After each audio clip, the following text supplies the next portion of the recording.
All right, that is set up.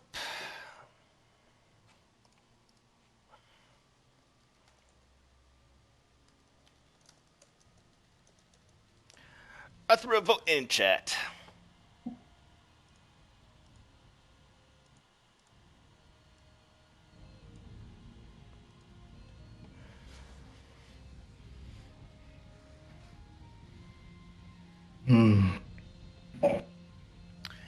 Everyone's all sleepy and tired. Yeah, well, I have no excuse. I was off last night, and I'm off tonight. Ryan, do you work tonight? Is Ryan AFK or something? What? No, I just turned my mic off on accident. Mm. Yeah, I work tonight.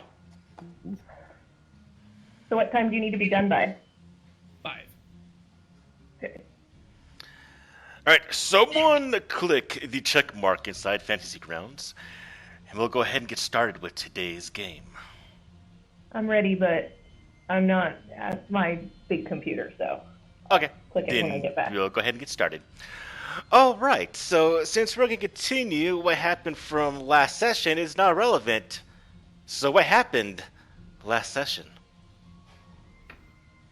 I believe last session we were taking some elves from the northeast woods and we were bringing them down into Daggerford. While down on the way to Daggerford, we ended up fighting. Well, we see a tree collapse. We saw a tree collapse. We decided to go investigate. Reinhardt, Crom, and Mithra. And we found some kobolds tearing the trees down. We dispatched them quickly because we didn't want them being a threat to the caravan. Went back to the caravan, decided to get preparations to go to sleep. I fished out a human leg from the river for some unknown reason. That kicked me in the face. Yes. We then went to bed, and when we woke up, nobody was around except for us and the elk. When we started looking around, in the same river, there was a bunch of rusted, old garments, shields, swords, and even further, there was bodies in the river, or old skeletons that were covered in moss. We then realized, thanks to Crom, that what it looked like was we were flung into the future because of what happened to a tree. The tree was a lot shorter, but when we woke up, it was a lot bigger. And it takes a long time. Did it seem like we've been thrown into the future, or that we've been asleep for thousands of years? I'm assuming sleep. Assuming we slept for thousands of years. So then, a herd of just flying kobolds started hurling towards us. They ended up eating one of the elk. It took Mithra and Reinhardt some time to pull Crom back under the bridge because he was enraged. Finally, after they flew away, we went towards... Can you pull up the map, Paul? I do not have the map because that's the other computer. But I can draw the map because I actually memorized it because, well, that's from my original campaign. So we're going to now see my fantastic drawing skills. Hooray! Oh man, I better get back to my computer. Oh no. Oh. All right. We've got the Sea of Woe right here. You've got the Select Forest right here.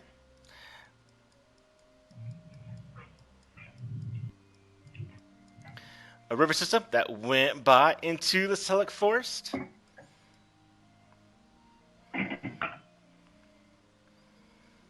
Then a road that you all were going through. Right. And then we stopped at a town right here. There was a town like right there, right? There was. Somewhere. It is Jelkun. Yeah, we stopped by Jokun. Things that smell like lemons. Lemons. Better than what it smelled like before. So then we went to Daggerford. I don't think we found anybody at Daggerford. You did not go to Daggerford. We have not been to Daggerford. That's right. No, yeah, we went up north. We went up north to go to the keep. We went up north to the keep. Yeah, over there. We went up north. And that's where we met people who were amazed by our metal weapons. Yes. Then after they were amazed by our metal weapons, one of them took us back.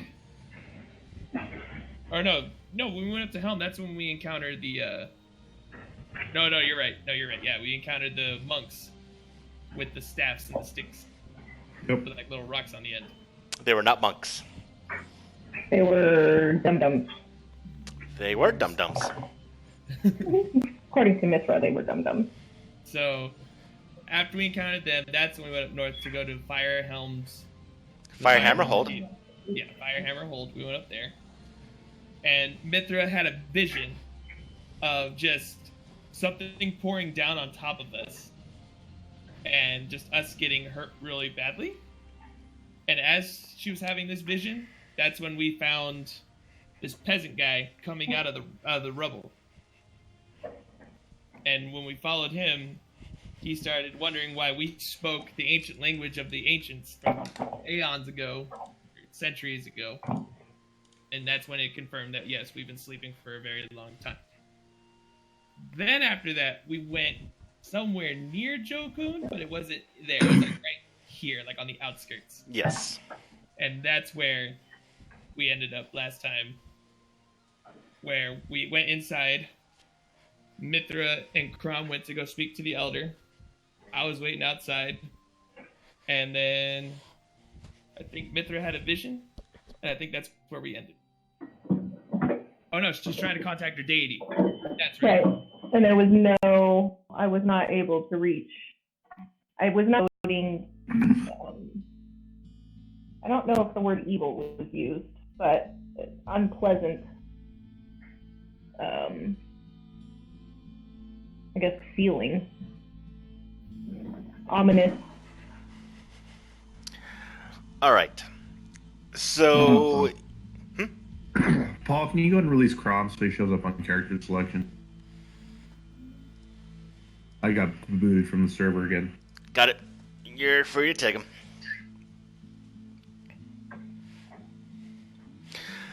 So yes, as has been said, you find yourselves in a different landscape, a different area that is similar to what you know, but different enough to cause question. The giant tree where you had the kobold fight that stands out very different now. The landscape that is different. Now, you mentioned this vision that Mithra had was not exactly a vision. It was omen that came true. The sky started to rain a blank inkiness that caused the landscape around it to decay and die as you watched it. This is where the individual came up, and you all went to his home, where his people were very, very few in number. That is where you learned that the ancient language is common. The standard language is actually broken celestial. When Mithra decided to try and tap into her will to call upon her god, there was no answer. There was nothing there. There was no divine spark, no divine presence that she could beckon and call.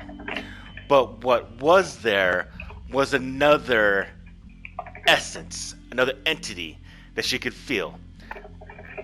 And this was entity that is nothing like her former one. This one was filled. She can feel at the edge of her playing her fingertips at this power. She could feel the malevolence. She could feel the anger, the hatred, the sadness, of everything. This was not a being of a sound mind. This almost would seem a broken mind. But before you drew any power from it, you stepped away. Mm-hmm. And so, we come to today's game. You find yourselves in the ruins of a fairly large building at one point. The walls now broken and crumbled, crack-lined stone. The ground is piled with dirt and debris, garbage, piled along the corners of the wall, and dirt and sand. Very, very, very, very sparse yellowing vegetation. Not even enough for a meager animal to graze on, but it's there. The old man you're talking to, frail in body and stature, he mentioned he spent his entire life to will up the arcane arts, to form just a spark of fire. Whereas he was astonished the three of you could call upon the powers you have, but most magnificently was that you carried on you metal. Which you look around right now and almost no one has metal around. Now, what was mentioned was a coin, I believe, from last session, but for the most part, that would have been the only metallic item in this place that you have seen. The first thing you have seen since you awoken.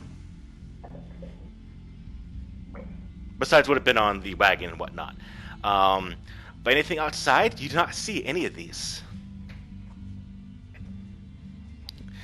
The old man looks at you and he goes, "Who are you?"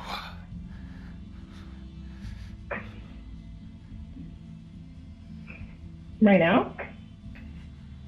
That's the question he leaves off, as he just stares, his eyes burrowing into your soul. A question he now wants answered. I believe I have told you I am Crom Bone Crusher Bane. Soon to be God Killer. You can't be a god killer. No, I've seen the destruction of God. He is more magnificent than sorry you here in front of me. As words come back to his ancient common language now.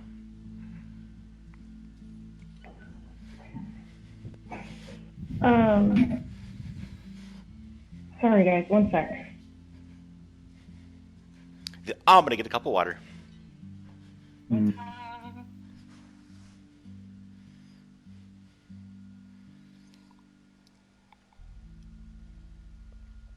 Okay, sorry.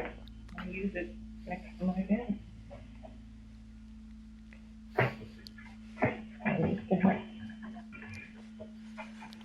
Alright, we back?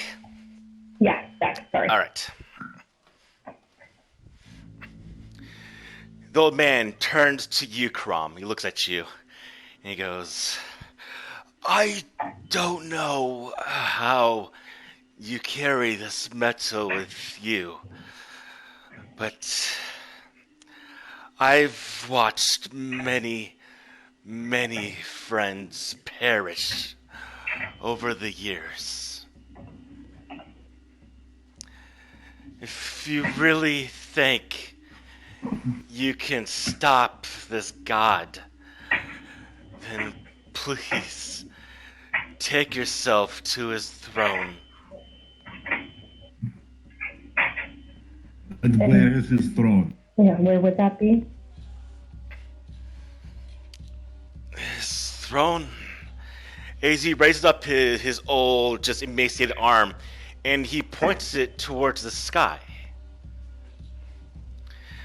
He goes, "That is where he went. But his people, His son, his family, lives north into a blackened sky around where nothing will grow, where it rains the dead.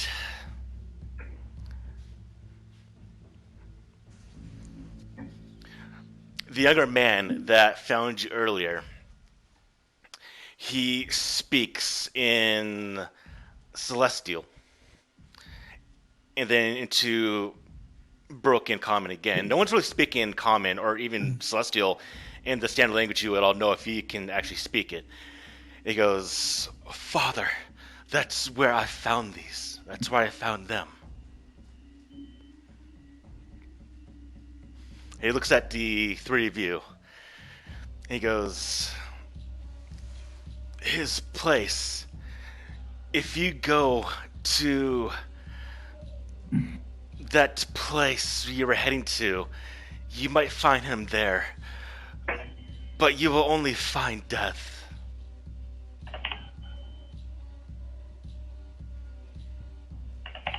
Find death, eh? I don't fear death.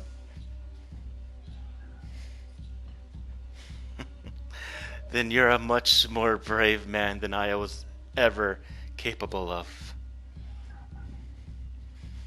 Look at me, man. Much harder to kill. Alright.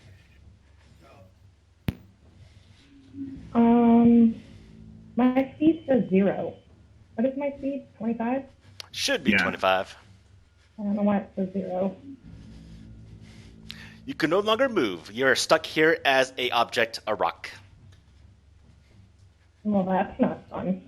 No, it would not be.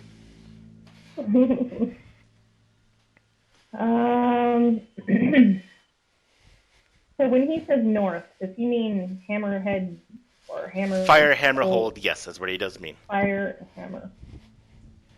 Okay. Do we there? Or do we go try and find some elves?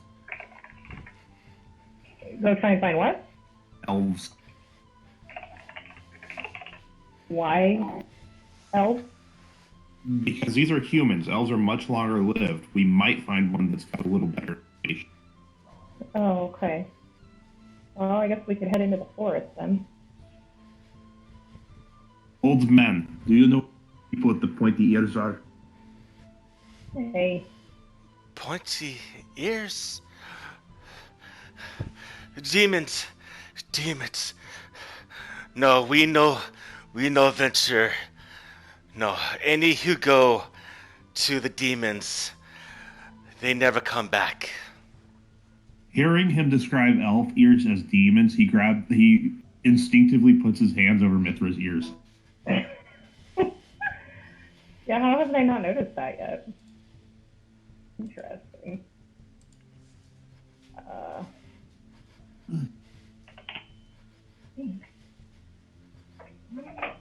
He eyes you with a peculiar set of eyes, but he doesn't register, and he's seen Mithra's ears. But he doesn't know, or he just doesn't. He sees her ears. He kind of raises an eyebrow when Crom cups her ears. Where can I find these demons? Are you still holding my ears? Yes.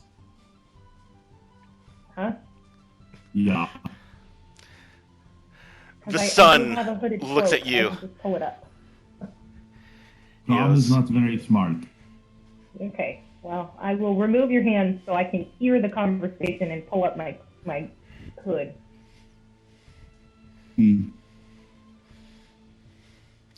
The old man talks to the sun in another language. There's a brief argument that ensues between the both of them before the old man quickly silences them with a bit of a aggression you haven't seen from the old man. He quiets his son, and his son looks back towards the three of you and he goes, I will take you to that place, but I will only take you to the edge of the Deadlands, and then I will leave. I will not go inside. That is fine.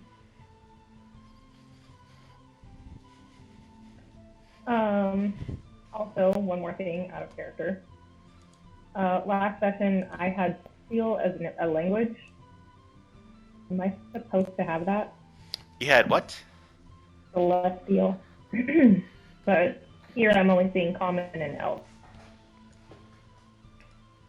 Maybe I had one too many languages or something? I haven't changed the character sheet, so I'm not sure. Okay. Well, we rebuilt her from last session, remember? Oh, yeah, I believe it was, your intelligence modifier. Okay. Yeah, so we gave you, because that's right, because it was weird that you can only speak Common or Elven, so I gave you Elven because you are half elf, so it is correct. Okay. So they're broken celestial. None of us can understand. They have to speak in Common for us to understand them. Damn it, headset. Me? No, my headset. Mine cut out. Oh. It's doing its restarting thing. Give me 1 second. I got some stuff going on right now. Was it the old character that could speak Celestial, Jenny? Yeah. Okay. Yeah. Just because it would make no damn sense, add that to your character sheet so you just know it for some reason. Okay. If my intelligence modifier goes up and I have a chance to pick a language, I'll skip that step. Okay. Yeah, it would really make, so just take it real quick. Okay. Got it.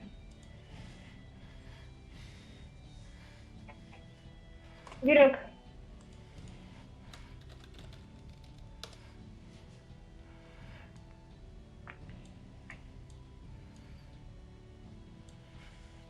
Alright. When we go on to Deadlands. You go to Deadlands. Give me like a 2-minute thing real quick. So. 2-minute thing.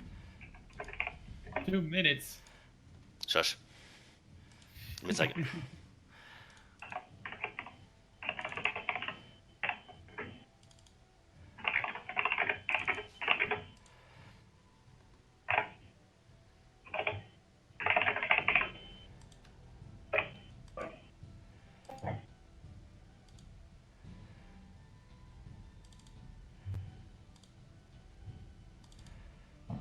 Ow.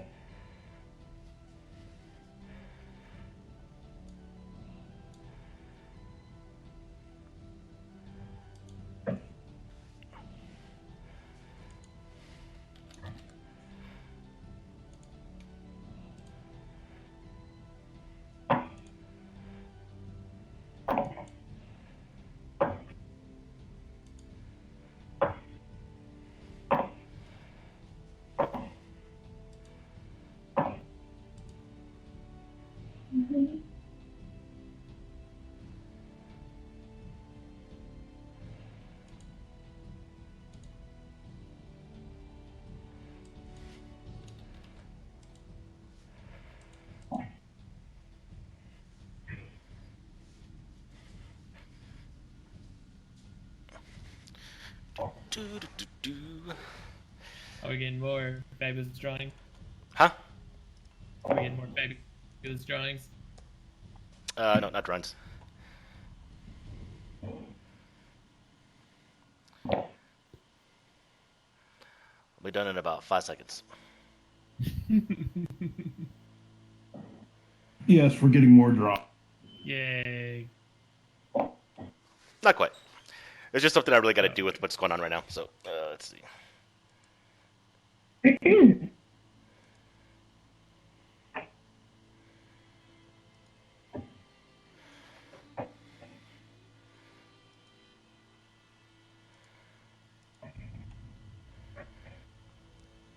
Come on, damn you.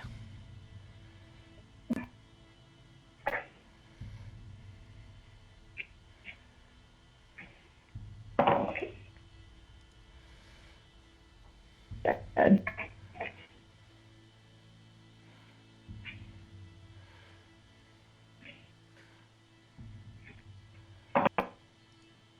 Oh, also bad.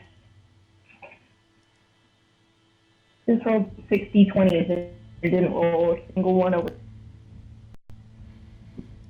Yeah. Oh my god. Rolled 2 more and it's 10 in this. Man. Guys, we might be in trouble. Okay, I actually rolled okay on that one.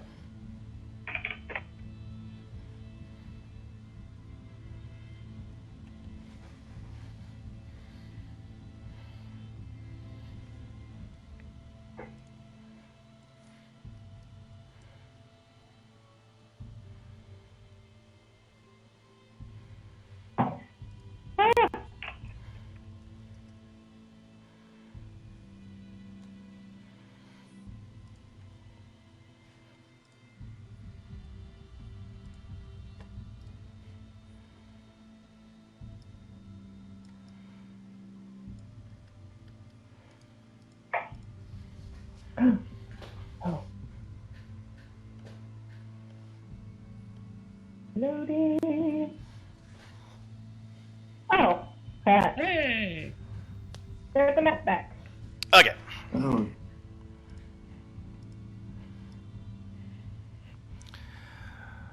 All right. So yes, you find yourselves at the outskirts of Jelkun, right there. Now, the young kid, you look at him and he goes, I will take you to the edge of the Deadlands, but I will not go inside its realm, for no one will come back from there. No one. We leave at night. Okay. he at night. Why Yes. What, Maddie? Why don't we leave now? Move travel during day is really, really bad. No, those on the road that see you, the way you look, you will bring death about you. No, we will not leave until night.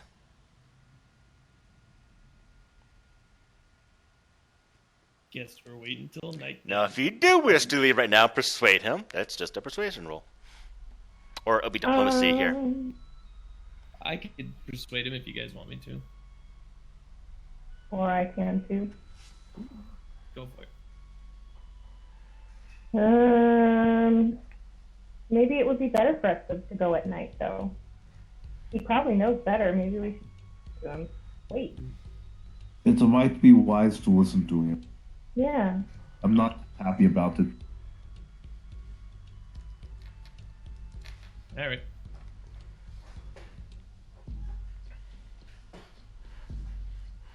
Yeah. We'll wait till night. That's fine. Okay. Relax. I'll bring you some water. And he kind of shuffles away real quick.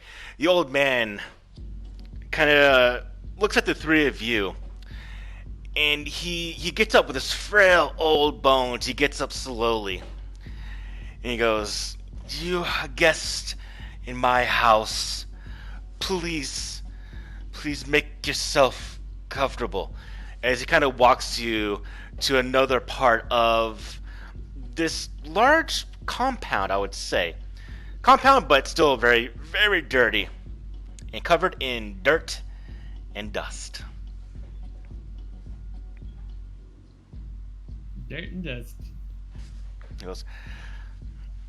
He kind of clasps you on the hand, Mithra, and he goes, "Please be safe. If you can bring any kind of peace to this land, everyone will thank you." And I thank you. Did we get his name last time? I didn't take notes because I didn't know if we were going to be playing again. I thought it was a one-shot. Yeah, I did too, so I didn't have too many notes. So what was the question? What was his name? Oh, yeah. So I have no names, so we need to go ahead and... Well, actually, I have his names in the recording, but I'm not going to worry about it. So we're making new names, so Yeah. I'll record these down. All right, so this guy's name is... what's a good name to use? Ezreva. Is what? Ezreva. Ezra? Old man. No, not Star Wars. Whatever. Okay. And I thank you, Esreva. Do not worry for us. I worry for... And with that, he makes his leave. And he goes back to his room. And you just see him. He has no door. He doesn't close anything. He just kind of rests back down on just an area of the ground that's just kind of dirt and depressed into a bit of a bowl shape where he can kind of relax. And that's what he does, leaving the three of you in this little stone room with a dirt floor. Again, there is ruins above you of stone and other natural, not natural, but it would look like a building fell on top of this and just collapsed and rested.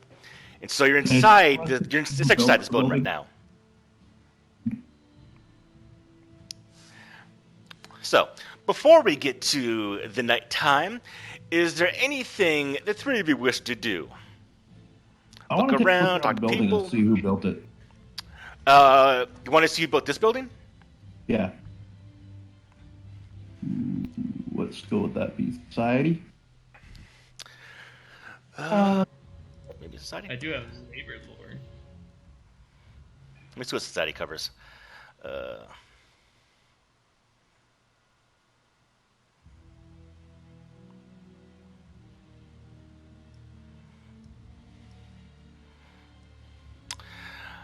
I would say society might help in a way. Yeah, go ahead and roll society there if you wish to. Anyone can. If they wanted to know more about this place, maybe know who built this place, go ahead and roll society. Society. Oh boy. It's gonna be bad. Yeah. Oh yeah. It's bad.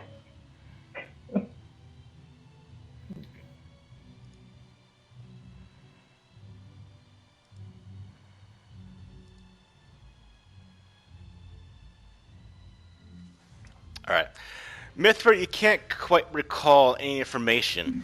Kram, you look at the stonework around you, and you can tell that there's a distinct different quality of the stonework that is immediately surrounding you, and then you look at the stonework that's above you, and you get to points in the room where you can kind of get some elevation, the corners or whatnot, or possible furniture or whatnot. You get to the top, you kind of put your hands over and you look at some of the work. And it does resemble, to you, dwarven architecture. Oh. And as you put your hands over it, so I'm going to interrupt you a little bit. As you put your hands over it and you rub it, it flakes apart in your hands. Pieces of it break and fall to the ground and crumble. That is not normal. Dwarf stonework does not usually fall. No. Their Long, stonework is long known to be time. robust. We've been gone a long time. Crom sits down and he pulls out his bedroll and he goes, I need to take a nap to think.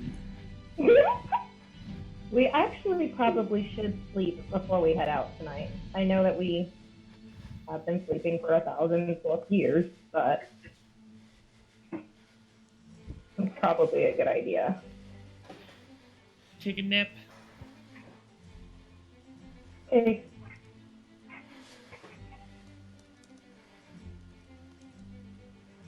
I guess we're gonna take a nap. Sleeping. whipping out the bedroll. Did we lose Paul? Give me a second. I'm typing some stuff out. Okay.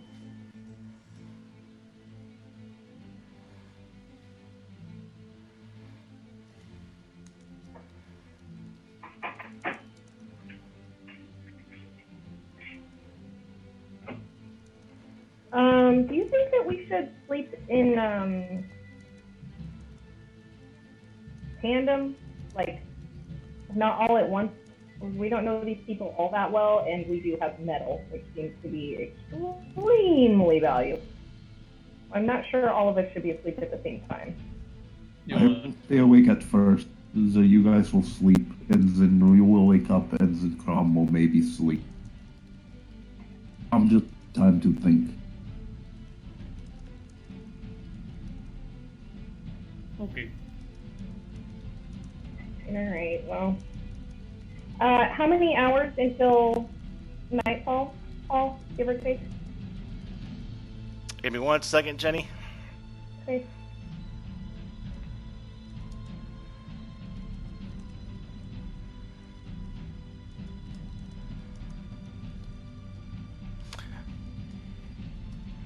Okay, what's the question?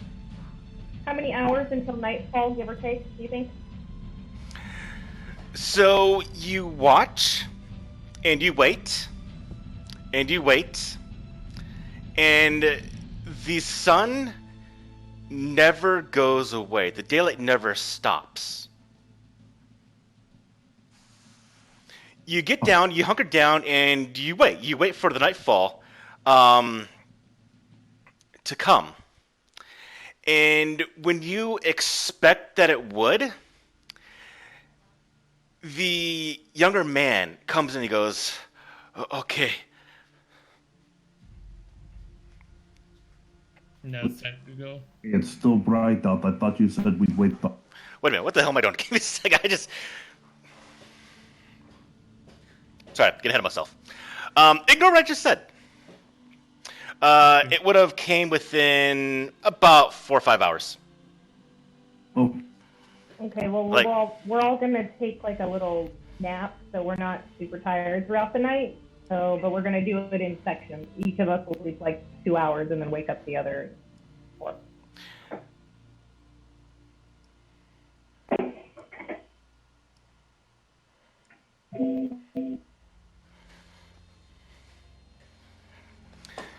The watch, uneventful. You all do wake up, though.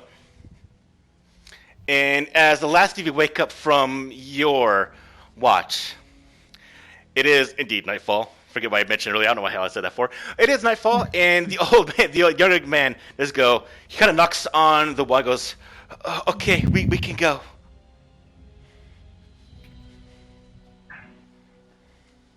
all right, let's go.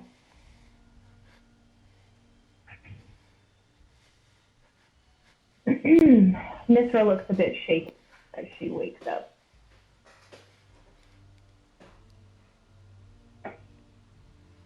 What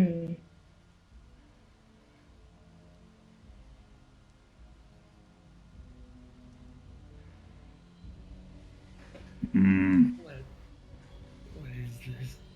I wonder. Maybe we should try and find the elves. Did you guys have a strange dream? Okay, wasn't the only one. Rob does not want to talk about it.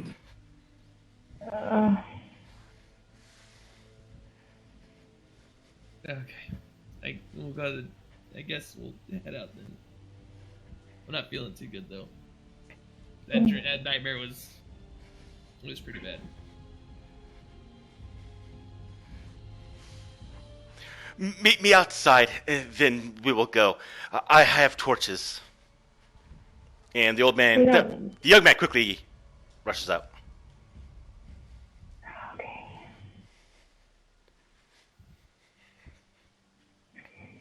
Let's go. Okay. Sitting here dwelling on dreams will not help our situation. I agree. Well, I almost get the impression that maybe Maybe something knows we're coming and it's trying to scare us off, so maybe we should go. Or it's an omen. One or the other. I guess we'll just continue on our directed path for now. The way of my people is to fight. If it is warning, I will meet it head on. If it's what? If it is a warning, then I will meet it head on. That's what fate gives us. Okay, let's go. We'll go outside. Okay. You step out into the open air.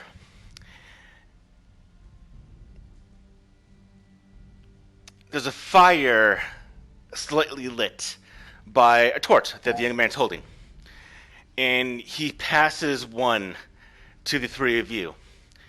And he goes, "Be careful. Don't let anything come close as we go. Going daytime is bad. Going in nighttime, less dangerous, less bad, but still bad. We go when you're ready."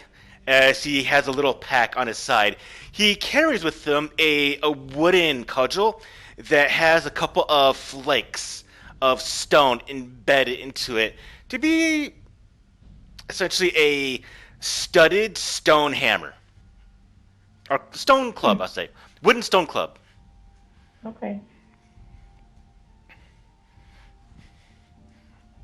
Lead the way. Okay. Okay. And he stops at the edge of this broken stone compound.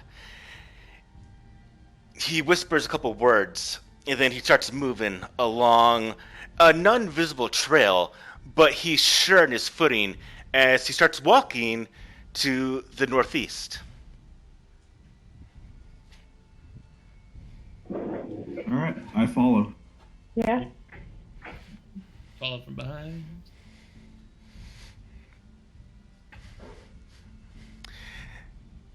The traveling, fairly ominous.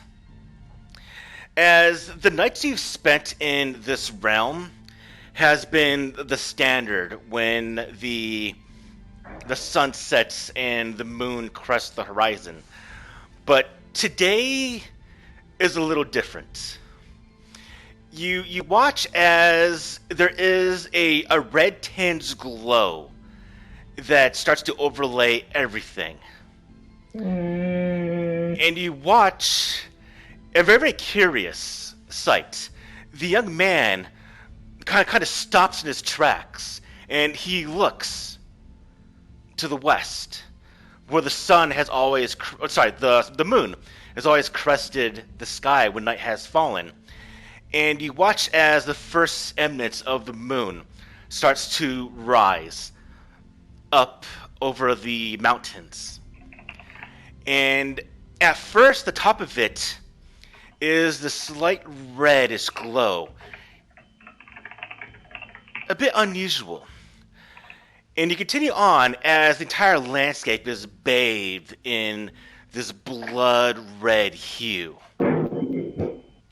You see that this young man is not taken to this very well at all. For the three of you, this is something that you've never seen before. He continues at a slower pace now. Even the sounds of the night, the insects, the slight calls of birds in the distance sound different. Sound as if everything is weeping in anguish. It doesn't sound right to your ears. The younger man turns around again, and he stops and he gasps. He drops his torch, falls to the ground.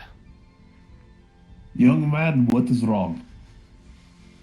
He's staring. Look at what he's looking at. You turn around to where the moon was. The moon still is. Well, part of it. You can see that the moon itself, the upper northern part was the red tinge, it's fine. But as the moon crested and you see its full view to your eyes, the bottom part of the moon is gone. It is broken apart in a shattering of bits and pieces, as if someone took a hammer and smashed it against a clay pot and had pieces fly all about. The bottom of the moon is destroyed. It lingers there. Pieces of it linger there. And he just stares. He goes, what happened? As he just stares at the moon. That is. Is there any way to? Hmm? Is there any way to discern if that's vision or truth? If it's an illusion or truth? If you also wish, you can all give me a perception roll. Perception. Fuck me. It looks very real to all of you. Really? Just the fact that the landscape is bathed in red, yeah, something is not right at all. I'm gonna To go put up home. this sword shield. You're gonna what? I mean, I'm gonna be on edge. Okay. yeah. We know something's not right here. Everything's not right, really. But I have a hard time believing that somebody could actually smash the moon. It's hard for Mithra to process that.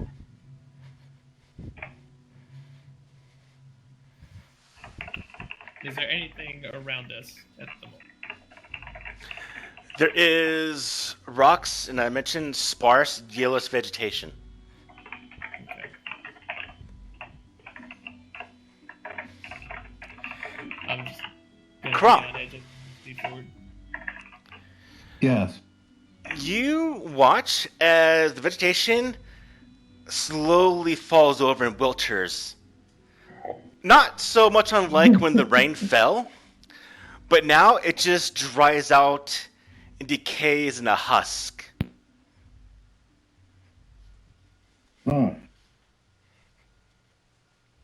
I look at the boy. How long has Moon been like that? It happens sometimes, but I've never. Lystra's light has never done that. And he's pointing to the moon as Lystra. What's going on? And he looks around. He obviously now seen being pointed out by Crom that the landscape, the vegetation, is before your very eyes crumbling and decaying and falling into dust. How far have we gotten from Jolkun, or what was it, God's Rock, I think is what it's called? We'll say a couple days. You're essentially just at the bridge, to make it easy. So you're about right here. Okay. So Okay. the bridge.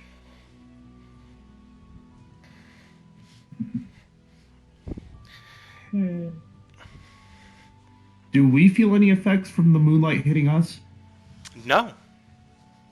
And what did he say the name was? Lystra? Lystra. Lystra. Who is Lystra? Lystra was just a story told to us as kids. She was the angel that in the sky lights our nights. But Lystra's dead. Look at her. We can probably fix that. Broke up, Maddie. We can probably fix that, but I have bad feeling that had to do with our dreams. I heard the moon break my dream. And the What? what you heard the moon break and what? And In my dream, oh, the sky was filled with clouds, red blood. I heard weeping and the thunder of a hammer. A scream. I believe we heard moonbreak in the dream.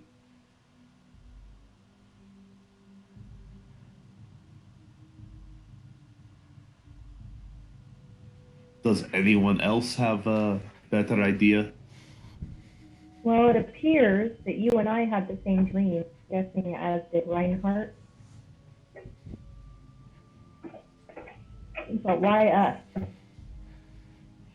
Something obviously pulled us here for a reason. I think we have a job to do, and I think Kill God is one of them.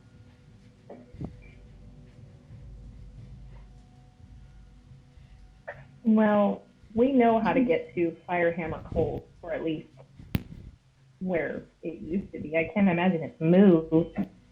Maybe we should let the young man head back. He is thoroughly freaked out at this stage. Yes, he definitely is. Can I try to calm him down? Try to make him relax so he can still take us to the dry land? I don't think that would be right. Which way to the dead? Because if he... Cross the bridge to there. And he points to the canopy of Lasulak Forest. Wait, now we're headed to the forest instead of to the hold? Remember, we went to the hold and they turned us away? This guy found us. The hold is where we believe they are. Alcabor is. Yeah. We were told not. I thought that's where we were headed. No, we're heading to the forest to find an elf. Yeah, because we wanted to know what happened, because we know they lived a long time. Oh, okay. Okay, I somehow lost that somewhere in translation. So, okay, I was confused. No worries. But now we are back by tree where kobolds are. Yeah. That is true. Okay, we're back at the bridge where your elf were eaten. Is there anything that could have changed since we've last been here? Yes. You go to the edge of the stream, and there's no water there. There's no water anymore? Nope. Can I jump? Well, not jump, but can I go down into that? Yes. Get around? It is muddy. Okay. There is the remnants of the old armor and weapons. As I mentioned, you see the one small skeleton that looks like a child, or maybe a slight halfling you encountered in previous travels.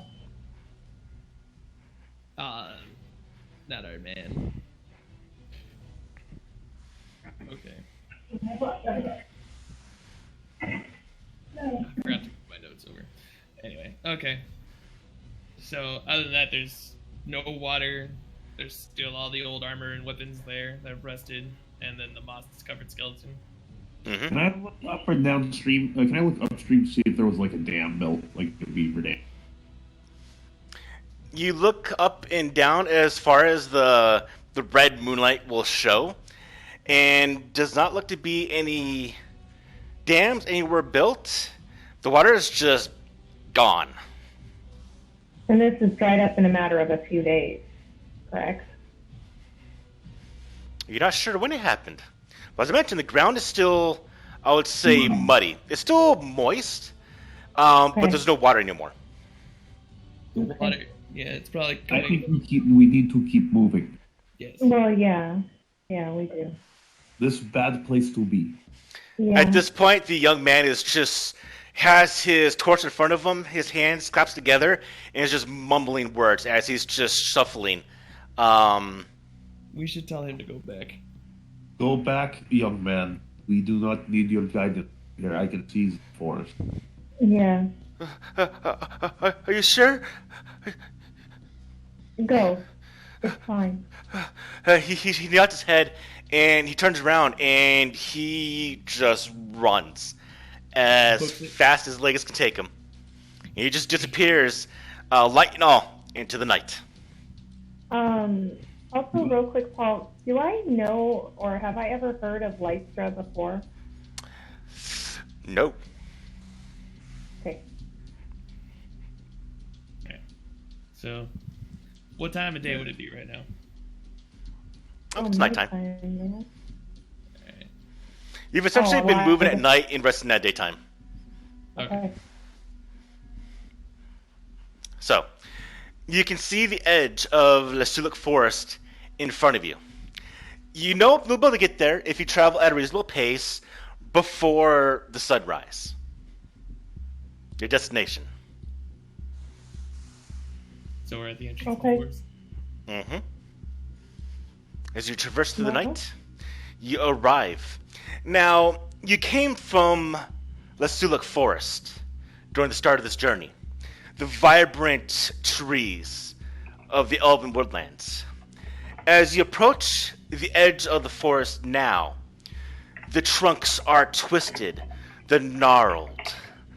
The leaves themselves are big, much bigger than you remember. The tree is actually taller than you remember, but there is a humidity that hangs in the air. It's thick. You can hear the drops of rainfall within the forest, but there's no rain clouds outside.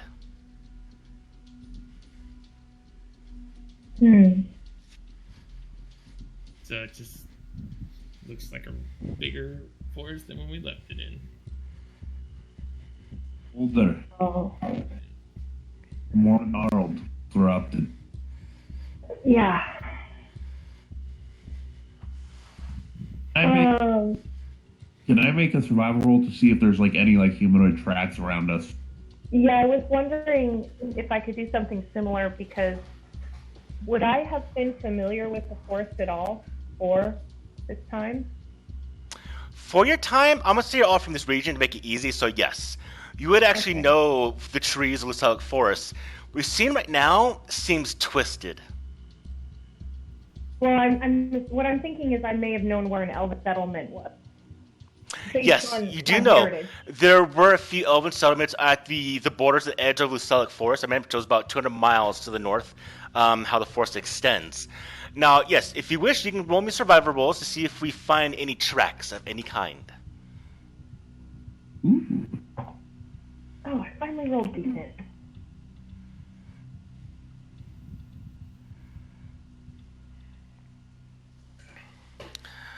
All right. Crom, you come across a couple of slight imprints in the ground, light of their fall, elves. They're at the edge of the forest, and it looks to be as if they were out just kind of looking, maybe at you as you approach, and they ventured further back into the forest. I would like to follow the trail. I would assume that I saw those as well, Paul. Actually, Mithra and Reinhardt, you don't see what he sees. Because we're untrained. Okay. Is that true? So typically, how it goes by the rule, and I didn't mention this, if you're untrained, some rules you can't do. You have to be trained to do a roll, or if I'll do it my way, what I do with this roll is if you're trained, it's a lower roll than if it's untrained. Okay. So you still got a chance of it untrained, it's just harder to do. Without just calling, you can't do it. Yeah. I look at my companions. I go, I found footprints. Let's follow. Alright. Okay, and then at that point, can I assume that I would have seen them if you pointed them out? You can make out some details, you can make out some things, but still doesn't quite come to you easy. Okay. You'd expect that if Might it's be- out in not the edge of or the internal work of a forest, you probably be able to track it. But it's not the forest, it's kind of too hard for you.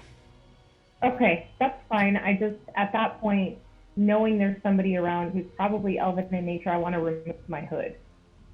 Tuck my hair behind my ears. Okay.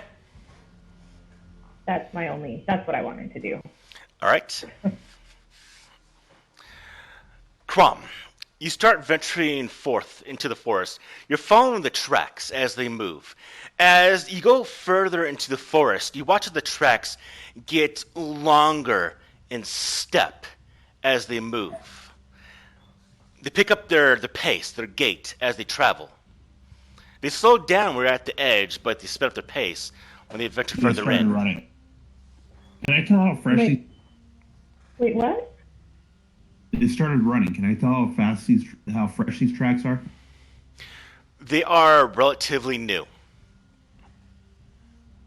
You're watching the tracks, and there's no real any growth over or any font of leaves above them. So they were made very recently. Can I call out in Elven? What do you want to say? We mean you no harm. We need to speak with you.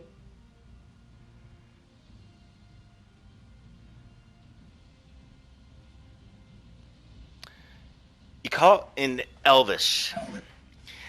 You hear a whistle in the distance, far away.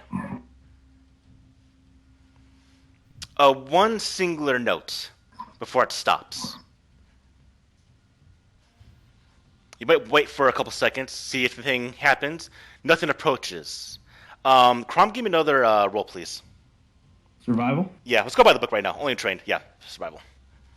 For this, I should actually go by book now. Make my own house rules for the time being. Oh, Okay. it was on its way. So, Crom, you lose the tracks. As you're around, you're looking, and you can't find any of the tracks you were following. It kind of led you to a dead end. Can I try to head towards the direction of the whistle? Yes, you can. You start moving in that direction, Mithra. The rest of you follow? Yeah. Okay. As you're going deep into this old, just gnarled forest, you see on a tree branch, cloaked in this darkness, cloaked in leaves and vegetation, is a figure crouched on a branch, eyes staring yellow in color, staring at the three of you, is impossibly still. Do they appear elven? His clothing is masking any details. All you can see is his eyes and the green vegetation of his clothing. It's alive.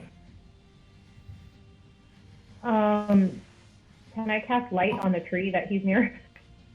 Absolutely. Okay. And at the same time, I'll be saying in Elvish, please, we just need to speak with you.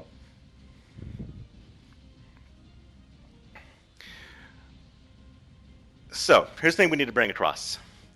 When you pool the energy to cast light, you're not pulling it from your old god.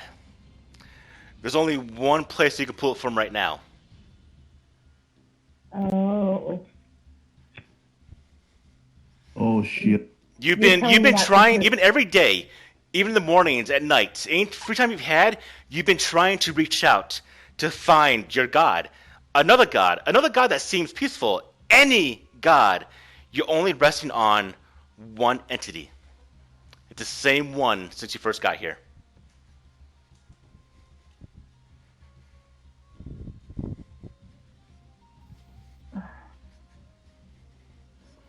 Now you can, if you'd like. No, never mind. That's So the figure's eyeing us right now. Right? discouraging. Yes. You. I mean, yeah, I still say in Elven, please, we need to speak with you. Please help. It stares at the three of you, and you watch as it rises up off the tree branch to stand full in its height, around 10 feet in length. Its arms very, very long. I back up. It drops to the ground with a heavy thud, and leaving the cover of the canopy with your torches out, you could see the full front of this figure. Its clothing is actually not clothing. Its skin is made up of leaves embedded, as if its skin itself is the covering of a leaf. Its eyes yellow, and they shift to a green hue. And you see its ears, long, dagger-like, as it wraps to the back of their head. So this thing ain't no elf.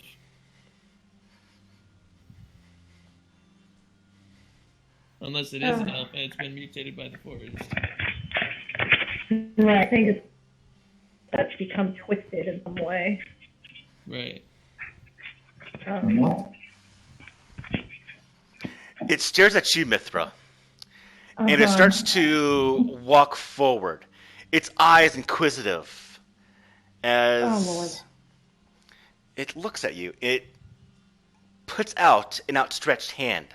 Again, its skin covered in the veinwork of a leaf. Its skin almost slightly translucent. And you can see just underneath the workings of its internal organs, the muscles, the veins. I'll try to speak again. And I'll say, what happened to you? Again in Elven, obviously. It stops. It rears its head back at the language. You don't hear any noise come from its mouth that has remained still motionless the entire time. But you hear within your mind. Who are you? You are like us, but not one of us. You do not belong here. You're correct. We do not belong here. But we are here, and we're here for a reason. And we have some questions for you, if you're willing to answer them. We're from a very, very, very distant place. And we'd like to try and help your world. Ooh, okay. What is your name, friend? Name is Elkas. Elk-ass? Elkas, not elk ass.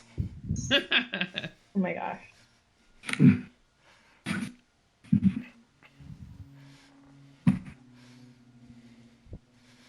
Are there any elk in your forest, Elka? Can you guys understand him? I think Or hear him? no, because he's speaking in your mind. Oh. All three Can of they you hear can him? hear his thoughts. You can hear the conversation between Mithra and itself. You can hear Mithra's voice within your heads. Crom does this. Is he speaking in Celestial or Elven or No, Common? it's speaking to your mind directly. It's not a language. Oh, Oh, gotcha. Okay. We just understand. Mm-hmm. Okay. How long have you lived here, Alka? I've watched this forest for 400 years. Oh no. Oh man. Are there more like you? We just keep getting further and further. Very few. Okay. I guard this. I watch for the Legion. The Legion. Legion. Who's the Legion? The Legion is the empire of the one who took all. When you say took all, do you mean this? And I gesture to everything. He now controls this as much as it can. But it does not belong, quite like you, Mithra, do not belong here. Are you speaking of Alcabor? Nope. Oh, okay. Take that. That is the human name. They called him, yes. What do you call him?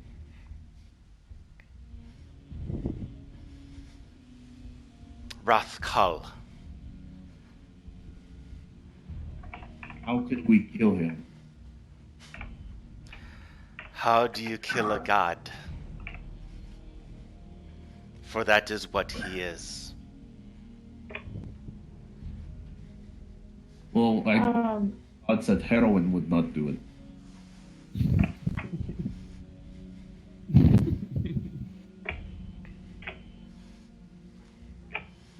So, when did Alcabor Rathkal?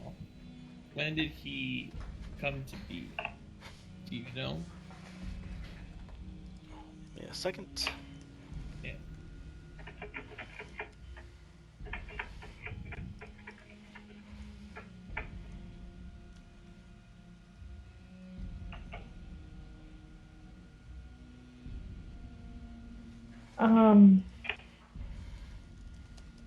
Fuck it up.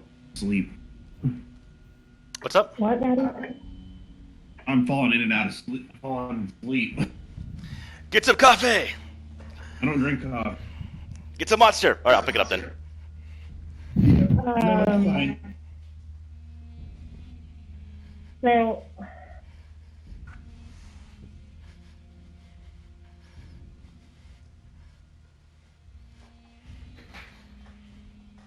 Alright, so what was the question? How did Rathkal come to be? Like, when did he show up? Do you know? I know of his story. Rathkal was a being who decried the justice of his people. He rallied adventurers to fight a god who he believed wronged him. In his power, he vanquished the god. And one after another, he set the rest of them into death. Which So he basically killed all the gods. gods can't be killed. They can be banished. He rallied adventurers, fight a god, and vanquished a god. And that is why none of the other gods stood against him until it was too late. Their last battle was at the wasteland to the west.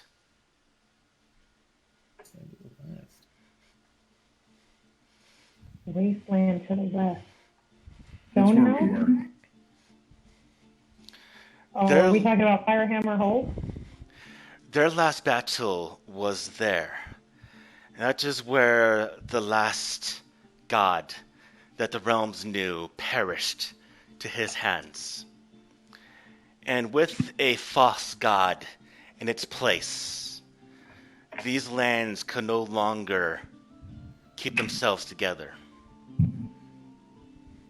The world is dying, and has been dying ever since.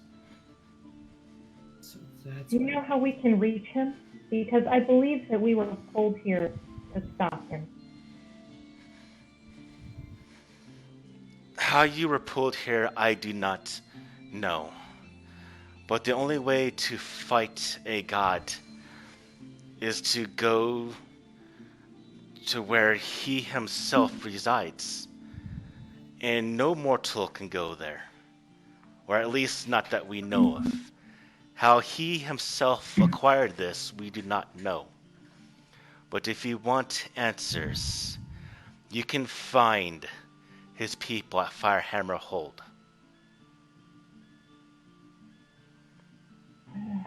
You mentioned no mortal can make it there. Are you speaking about the rain? He looks at you with inquisitive eyes. He doesn't understand what you're saying. The black stuff that falls from the sky. That is just the land dying.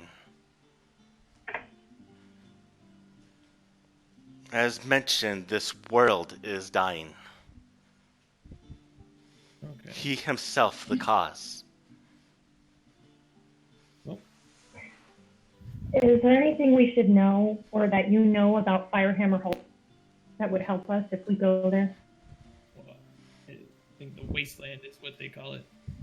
No, you're in the wasteland right now. Well, we're in the Deadlands. We're Yeah. in the Deadlands. So it's the battlefield south of Hammer Hold, which I think is referred to as place. Right. Place.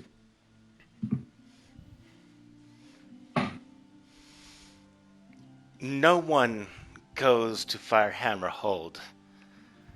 We have But heard that God If you are the ones here for another reason, then perhaps you can go there. But there's no guidance I can give. You've told us much, and we appreciate it.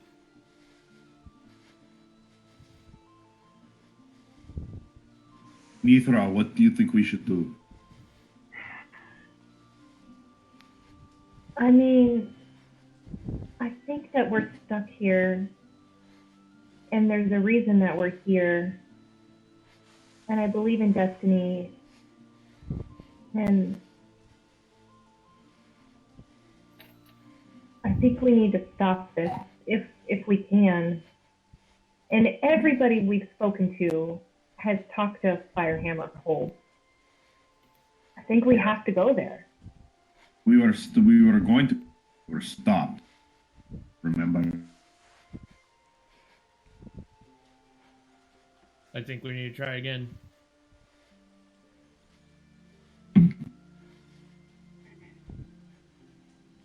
Crom, Yeah. or sadly, not seeing any forest animals and it being all twisted. But here's the other thing. I think that I'm not able to use my magic at the moment. My divine presence is not here in this world, which means I have to pull from, there's really only one source, and it's not good. So I don't know how useful I'm going to be Yeah, when so we're there. you know, Mithra, that if what this guy's saying is true, you're pulling energy from Alcabor itself.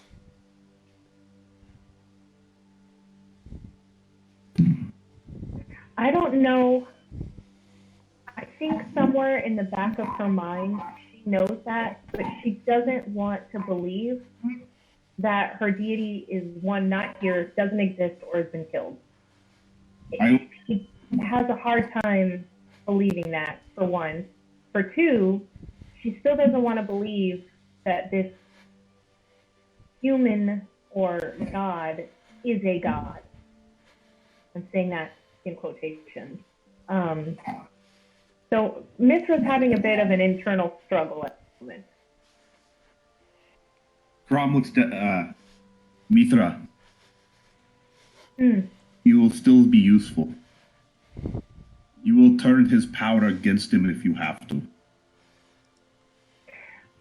I think anything that I do will be a beacon directly to him, which could be good and could be bad. Then you don't send him signal until we absolutely have to. Right. We could potentially draw him out by doing this, or he just will know where we're at all times if I pull from that source, I suppose.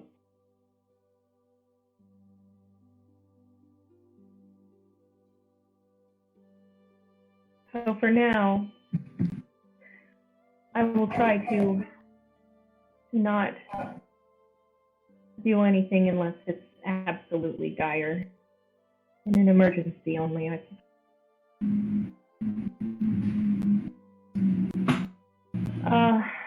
Worry, you have the Crom with you. I will protect. Yes, Tom, I know. And don't worry, if it comes down to it, I'll protect you too.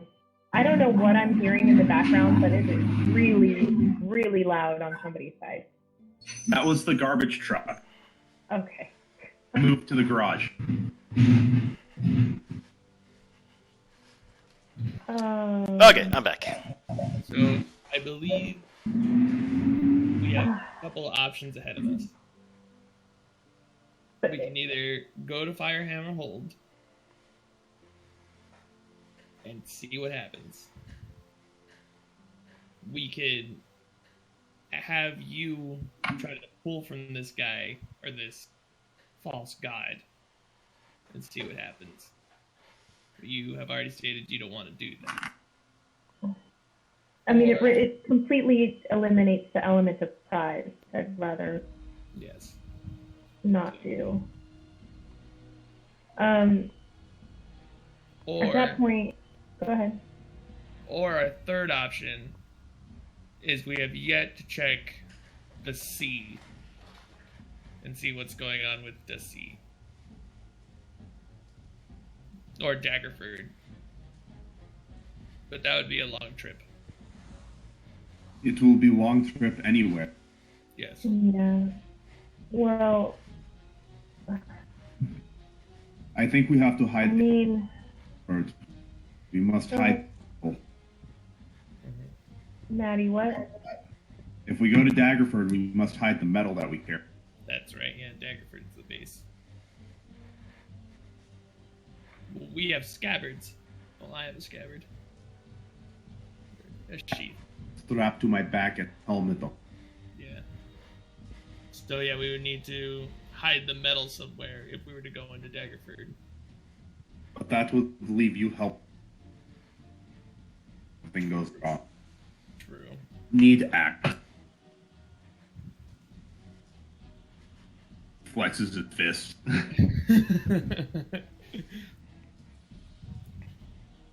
So, there's two. At least that's what I'm weighing at. I think. Wait, what do you want to do? We either go to Firehammer Hold and see what happens when we go there, or we go to Daggerford. What would we go to Daggerford for? That was where apparently this guy's army is, and really the only town. We could see what's going on there and ask for more information. Well, I think that's also going there if his army is there. It's also a risk of eliminating our element of surprise. But he wouldn't know who we are. He may already know who we are. I've already pulled magic from that source without realizing it, or divine power. Right. So then I guess that really leaves Firehammer Hold. And a garbage truck. And a garbage. Yeah, I wonder if there's some way that we would know of it in a back way, like through the mountains. Would we be aware of that, Paul? It seems there's like something like right there. The entity is still next to you, and you actually see into your mind, Mithra, of this. Okay. It's shown you a pathway into Firehammer Hold that is from the northern part of the mountain range. There is a cave you can see at your mind's eye.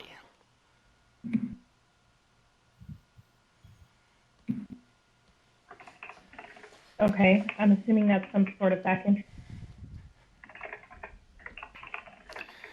As you're looking, the figure this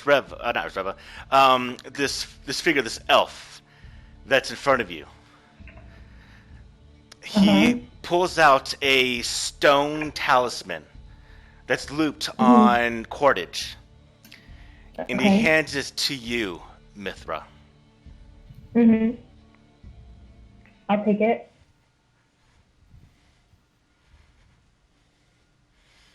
He says, "A tale as old as time.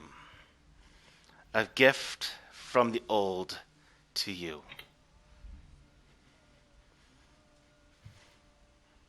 Your blood on this." And he hands over the talisman.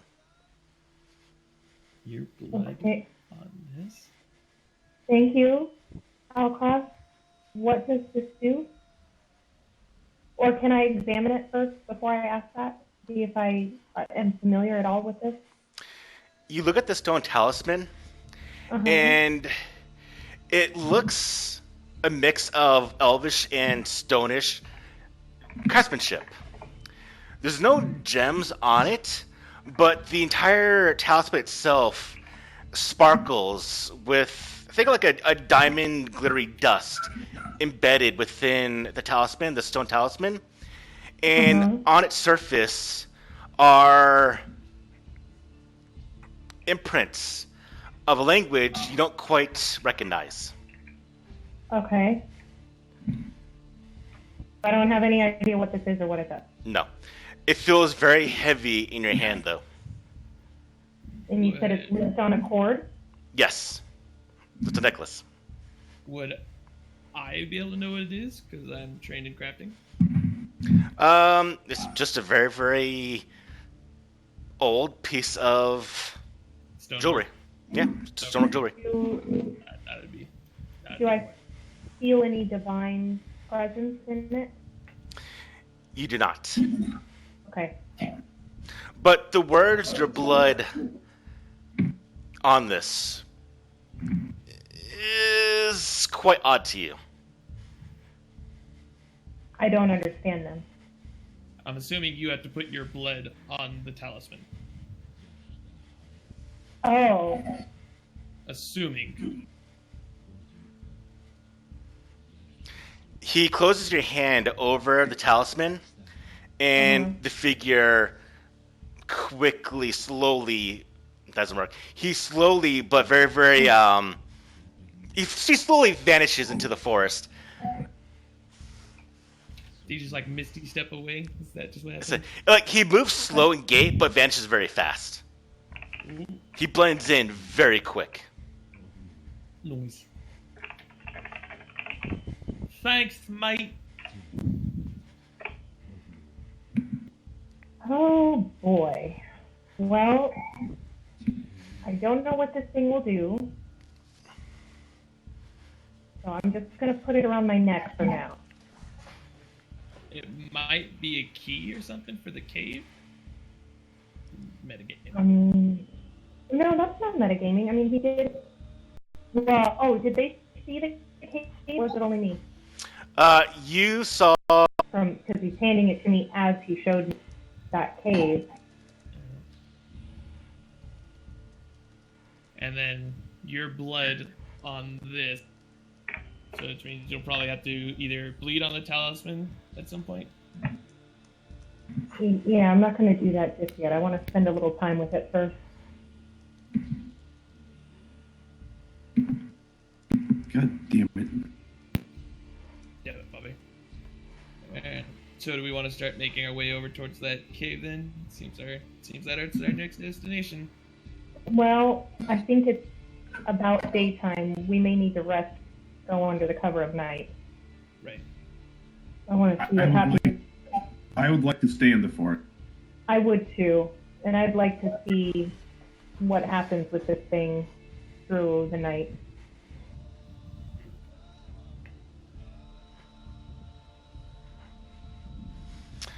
So you're gonna rest during the night within the forest? Yeah.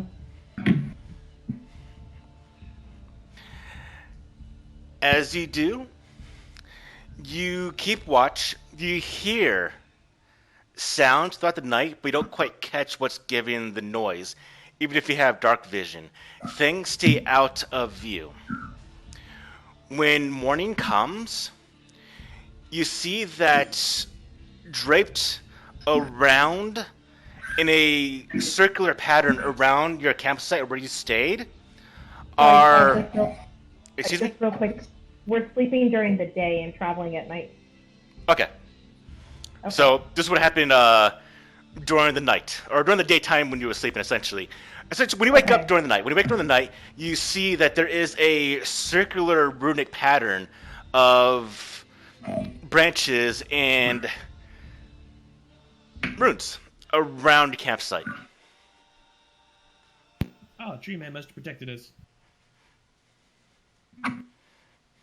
I would like to inspect the ruins. Yeah, do I recognize them?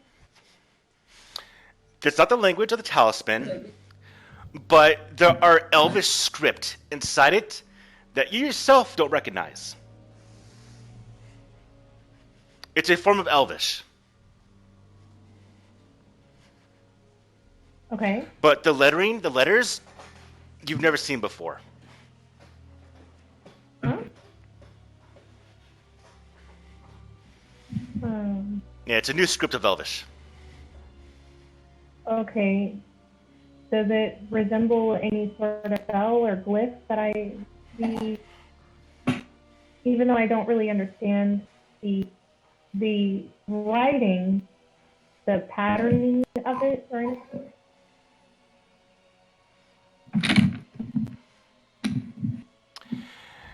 You would think it might be a ward, possibly a spell, but you can't feel anything from it. But the entire surrounding area around your campsite has this. Okay.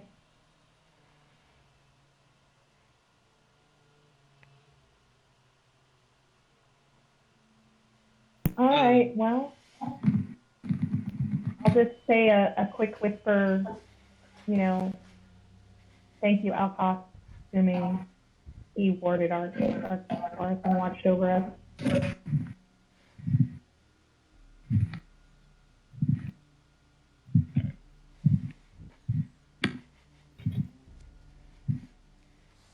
So under the cover of night, we're going to move towards that cave entrance.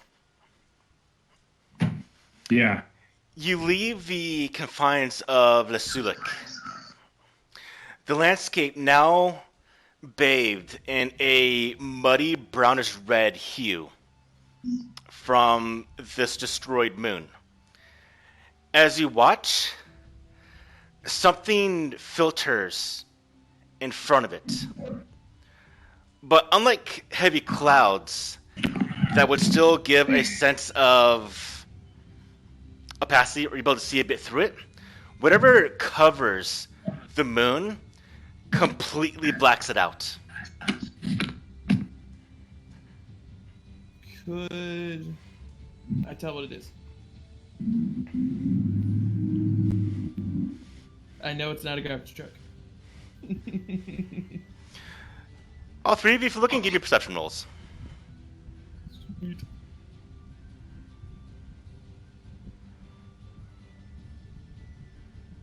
Oh yeah. I'm about ready to turn off manual roll. I'm gonna start rolling in fantasy ground because I cannot roll worth shit today.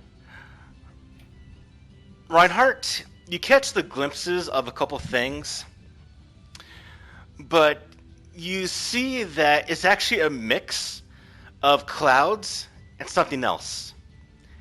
And as you watch, there are large objects that are floating in the sky, crossing in front of the moon.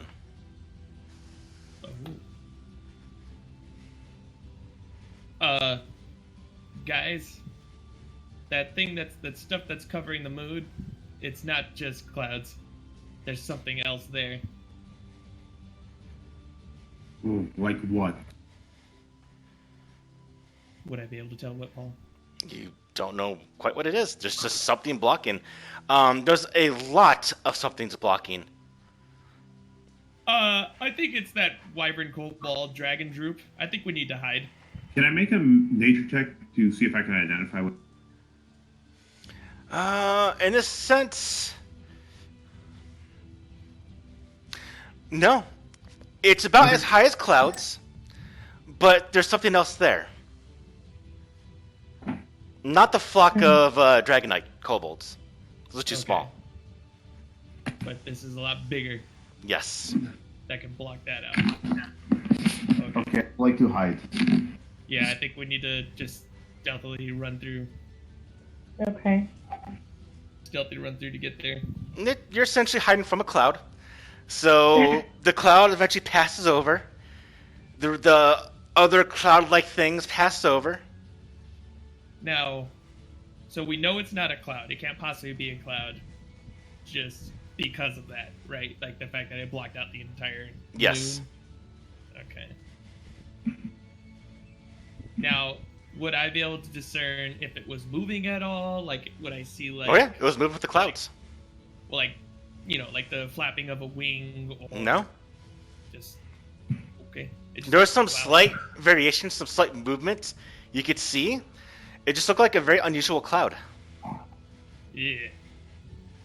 Okay. There was flapping of wings. No flapping of wings. No, I was trying to see if that's what I would have seen.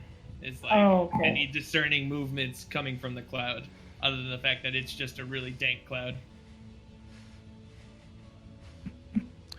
You watch as you travel during the night. Some more of these unusual clouds overhead. You can see and hear. You don't quite hear, but you don't quite see, but you hear the crack of thunder play off in the distance. Thunder? You say Thunder. Thunder. because when you said thunder, instead of the noise of thunder, you know what I heard? Thunder. Thunder. What'd you hear? Antonio in my head. Absolutely. Nigga, oh no!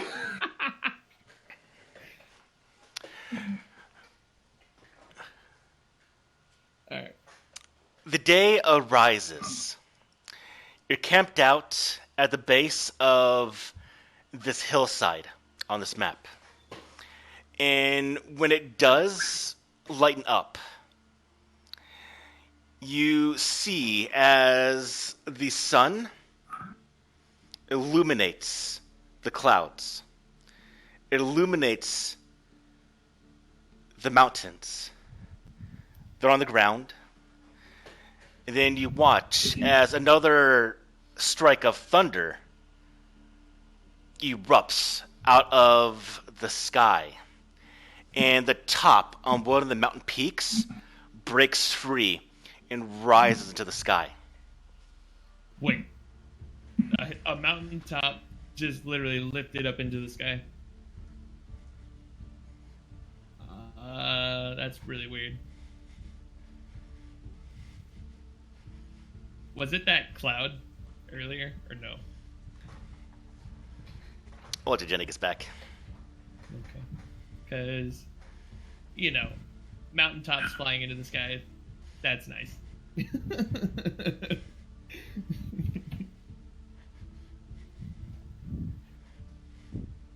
Okay, sorry. I still had the headset on so I could hear that. Okay, so yes, you're watching as that thing that blocked the clouds before, you thought it was clouds, was actually pieces of the landscape. So it's a ball of land. Nope, it's not a ball. It's essentially striking off a mountain and having it float into the sky, and then move along with the clouds. So lightning is coming down and hitting the mountain, breaking it apart, and then it's rising up into the air. The lightning is actually the sound of the mountains breaking, the landscape cracking. Oh, okay. So we don't see any lightning, we just hear a thunderous sound and the breaking, mostly from the mountain top? Yes. Okay. You watch as the sky is being filled with enormous-sized mountains. The landscape around you is breaking apart. Whatever is causing this Alcobor, I do not think we can take break. But we must try. Yeah, we got to. Okay. You watch at your point right now. So you would have traveled through the night. This is the daytime now where you would normally sleep. You watch as the mountain behind you that you're kind of resting on right now, you're like in a small cave. You watch as a giant tear of a crack erupts through the mountainside. We must move now. Yeah. Yeah, I'm with you, Crumb. We gotta move. Yeah, let's try and get to that cave as quickly as possible. I know we're going to be traveling during the day, but... We're off the road, so I'm assuming we'll be able to get there. Okay. Yep. Let's go. Right! You start to run outside as the mountain behind you lifts off the ground. Rocks start falling amongst all of you. I need everyone to go ahead and give me a reflex saving throw, please. Reflex saving throw? Mm-hmm. Hey!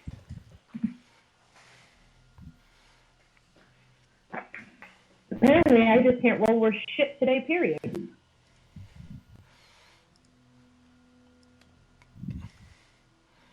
I don't know. That was me last time we played this. Alright, all of you are taking 2 damage as stones and rocks fall amongst and batter your bodies ever so slightly. Already put on the character sheets. Yep. You continue running as more of the landscape starts to reverberate. The ground starts to shake as earthquake emanates from the vicinity. You hear more thunder as more of the mountainsides collapse on themselves, creating gargantuan landslides that slide down into the northern reaches, away from you, but enough to knock you off your feet. As you watch more of the sky and these mountains rise up, then slowly some start to come crashing down amongst the earth. Enormous, essentially meteors falling down, rocking the surface of the land. As you watch this, you see the first signs of, well, civilization. There's a group of people running for their dear life away from the direction of Firehammer Hold, where now you can watch as there is a tornado of black ink that shoots into the sky. These group of people running, archaic clothing, helmed made up of bone, the garments made up of bone and chitinous shell. At their side, they carry blackened blades. Sick. They see the three of you, this group of people. Oh, this is bad. There is fright and a wildness in their eyes as they see you. Oh, A God. group of 4 of them stop. What are you say, Maddie? I was like, calm down.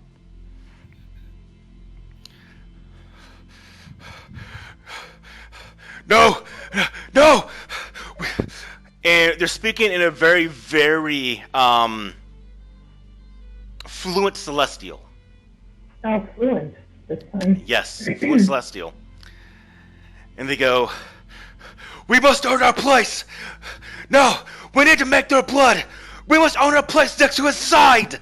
As the 3 of them pull out these blackened obsidian blades. That's great. And they rush. The 3 of you. I'm gonna pull out my sword and shield. Well, pull out my glaive from behind my back. If when I flash out the metal, what do? They don't care. They are taken aback.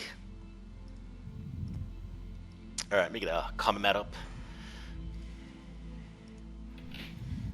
Crom roars.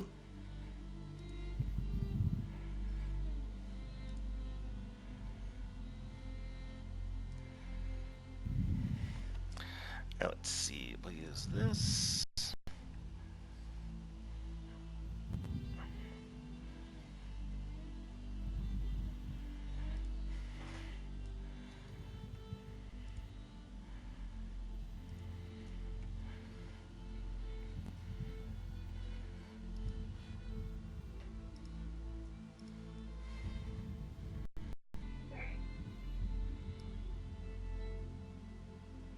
Ooh, I like this.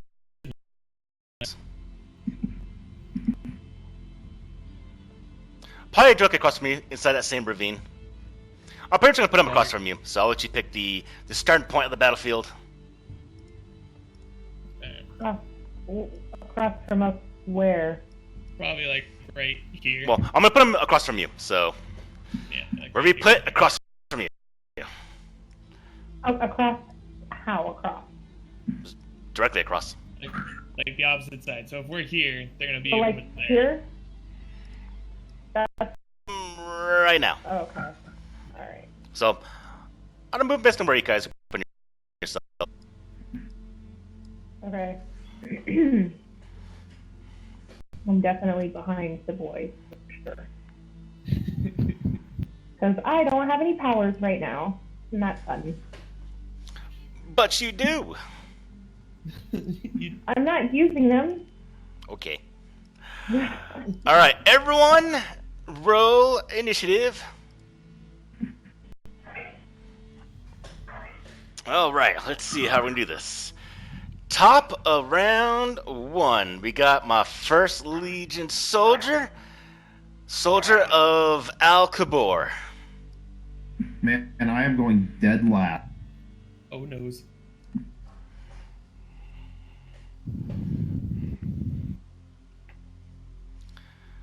Alright, let's see. You know what, actually?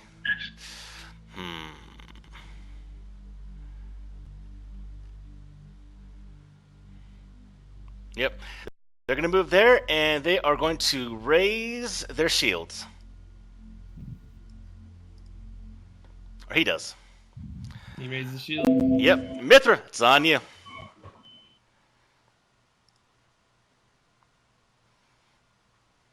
I don't know what to do.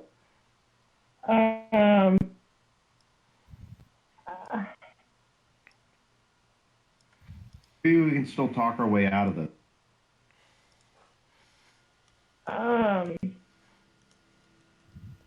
I'm the only one who can do that, as I'm the only one who can steal. I'm gonna go to right here. Try and get cover. All right. And Diplomacy roll. Oh,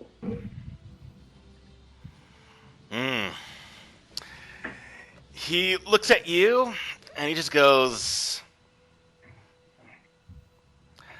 "This'll be too easy." Yeah. Fortunately, that roll is not going to be good.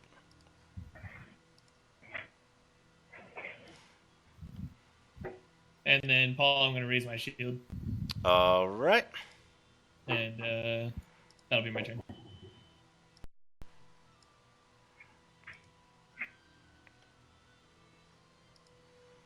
All right, pass your turn. Yep. That's one movement. That's going to be 2. His third action, he's going to attack you, Reinhardt. Oh, no. All right, here comes his Obsidian Longsword. He comes in for a blow, and it just smacks against your shield. All right, those reactions. All right.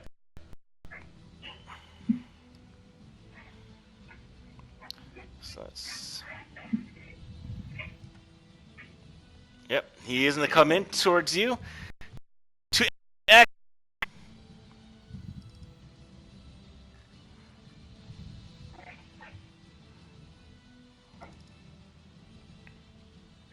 All right, that will hit. Ooh. And then we're going to shield block it. Okay, so you need to drag the healing on top of yourself. Okay. There you go. It also means your shield and you. So you took damage already. Your shield does take 11 damage. Okay. Shield takes 11 damage? Mm-hmm. Oh, sorry. Your shield takes 6 damage. My apologies. Yeah. Okay, so shield is down to 14 HP. No, I'm just going to add that on top of the thing. I'll find a way to do it.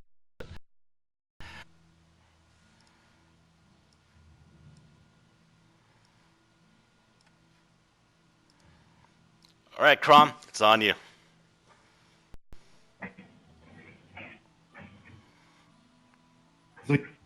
Around Crom. Fist. Elk heads form.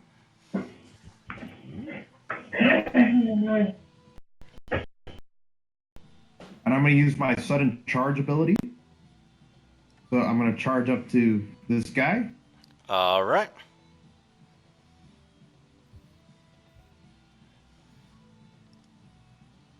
He'll get smacked.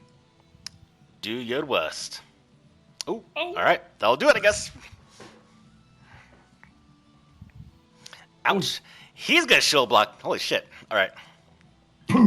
Actually, does he have shield block? Number 5 does not have shield block, so he cannot actually do that. So he will take that to the face. And Crom's going to punch him again. Ooh. All right. And No.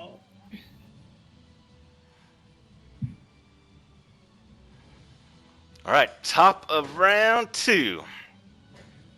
hold on, before, if you're going to attack me, hold on. I got.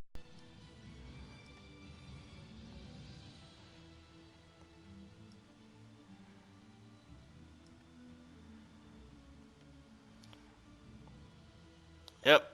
Good up to you, Mithra. And he himself is going to try and smack you with his sword. Actually, no. He is going to try to... Oh, he has a shield raised. No, he's not. He's just going to attack you. And what? Hi, guys. Nice knowing you. Yeah. Should have been 12 damage. So, 14. That does hurt her. Alright, Mithra, that's on you.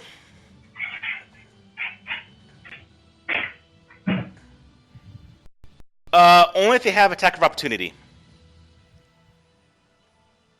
Which you won't know Does he still if have they his shield do. up? No, he does not. Actually, I never remember that ability.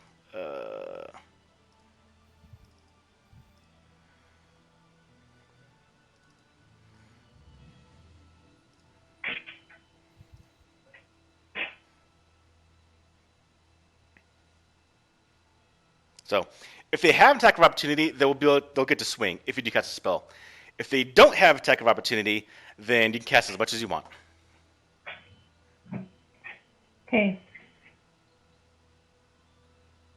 If you want, I'll let you spend action to observe him, kind of, to see if he can do it. I'll let you try that. No. Nope. I'm going to cast Color Spray. All right.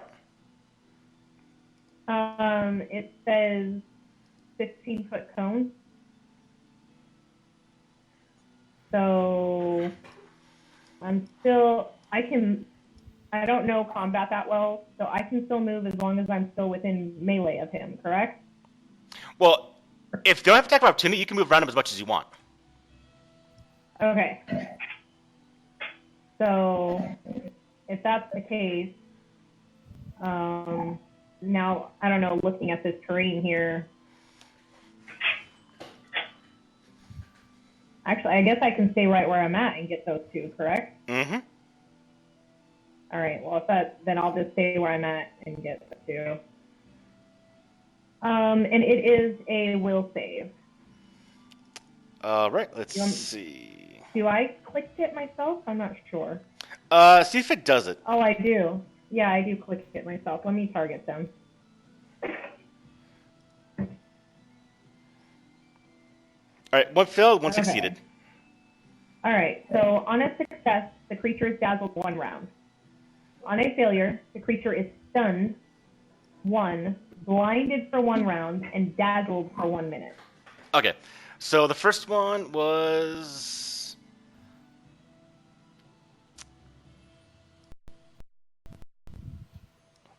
Let me see. The first one was a failure. Well, So I mean, I need the effects. Oh, I think I have them, actually. Yeah, I do have the effects. Do you want me to apply it? Yes, please. All right, so the first one was Legion Soldier 2. Yeah, so he's the one that gets everything. The one in front of you actually passed. Okay, but he's still dazzled for 1 round. Yes. All right, I'll put the dazzled on him. Oh, did it go on to him? Yeah. Yeah, it Yes. says dazzled 1. Mm-hmm. Okay. And then the other one is stunned for 1. Stunned 1. So as you And pull into 1. your divine energy there, Mithra, you do take the power from this entity. You don't feel him look in your direction or anything like that. You just draw this power from him.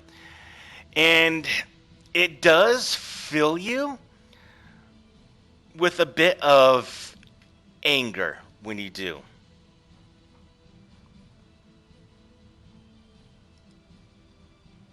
Dazzled for 1 minute. So what does stun do? I don't know. Stun means I can't act, pretty much. I'll take a look. Go ahead and pass your Yeah. turn. Or Well, no, Finish because your I'm turn. also going to heal myself. all right. I didn't nothing about more than 1 spell around here as long as I use the correct amount of actions, right? Yep, as long as you use all 3 actions. Up to 3 actions. Okay, right. Collar spray is 2, and I can heal myself for 1 action. There you go. So, I need to see how much it heals. 1d8 hit points. I rolled a 7. Not terrible. Let me untarget them. Why am I still targeting? As you're getting angry because you pull on this power from this god. That's right now. You're just a little on edge. Oh shit, I rolled my own dice. Oh well. Whatever.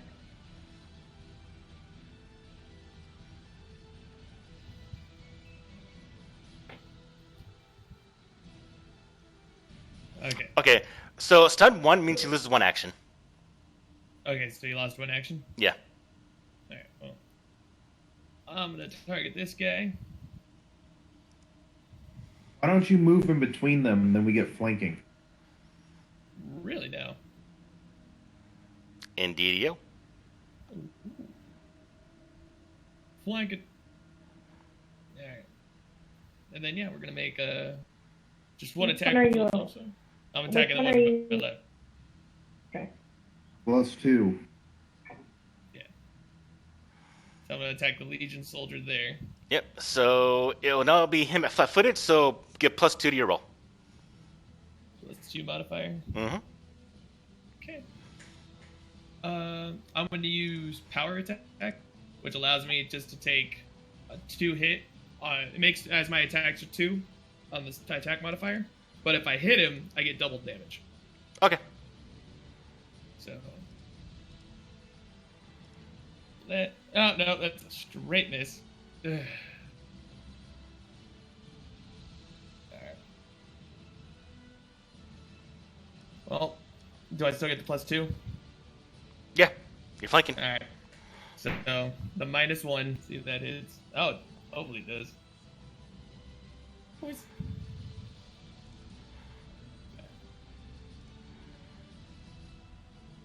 Sweet. Nice. All right. So with that heavy blow, Reinhardt will kill one of the Legion soldiers. And yeah, that'll be my turn. 3 actions. All right. Pass the turn, Reinhardt. Bam. There we go. All right. He is going to move here and attack you. Okay. And he? Blinded Oh, and Oh, yeah, he dazzled. just loses And stunned. No, one he action. can't do that. Never mind. He is staying put. All right. Okay, he loses one action. He's still doing action, but let's see if the effects will be on it. Let's see.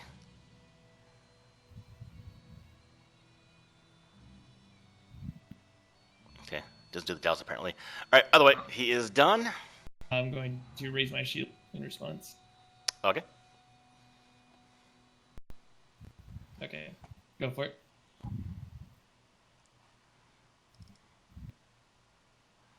All right. He's gonna do a second attack. Oh my god. Okay. Yeah, the shield. And then we go to Crom. Crom moves over. Now, do I have flanking against this guy? No, you have to be on the opposite sides. Okay. Yeah, so not like 5th edition where you have to be next to him. You have to be on opposite sides here. All right. I'm back. Oh, get him.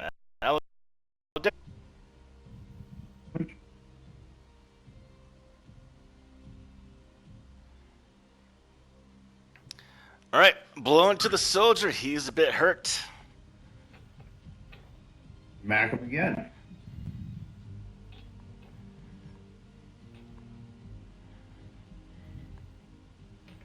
See if I can get him the third time. How about that? You moved. Yeah, that was... Yeah. So you don't get to do that. Well, it would have been a miss. Yeah, missed anyways. Still, 2 hits on him. Pretty good. All right, Crom, go ahead and pass the turn for me. Crom hits hard. All right, top of the round. I need everyone to go ahead and give me reflex saving throws, please. Reflex. Oh, is that? Ooh. 7 fails. So does Reinhardt. Bleh. All right, another earthquake shakes the ground, and you see one of the soldiers fall, as well as Reinhardt. Ah. All right, number 10 is going to try to smash his flail into Mithra. Also, let's see, dazzled Wait, who is? into you. 7. Oh, you mean 10? Yes.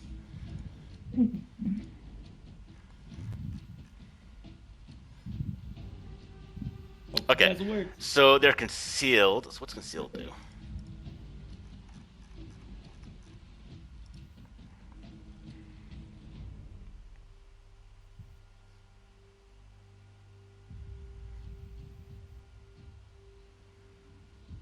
Okay, so that's okay. So when the dazzle, they're concealed against you. So you have to do a flat DC 5 check or automatically miss. All right, so he's good. So he's gonna do a swing against you. What? So he has a dazzle condition, which makes him be concealed, or you're concealed to him. So to hit a concealed enemy, you have to do a flat check, which is just a D20 roll with no modifiers at all. DC is 5. So if he would have failed, getting a 1, 2, 3, or 4, he would not be able to hit you at all. But because he rolled a 17, he does get to swing at you. You think he would just swing at the giant barbarian that just punched him in the face? True.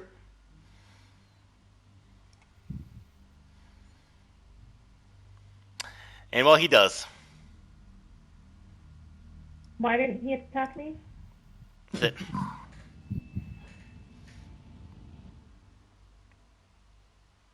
Okay. Or-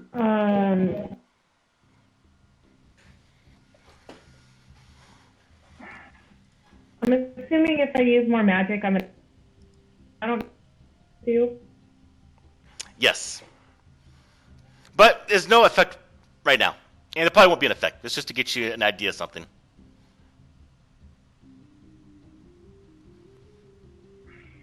Okay, I don't. So feel free to use your powers, Jenny. I'm not going to do anything with it right now.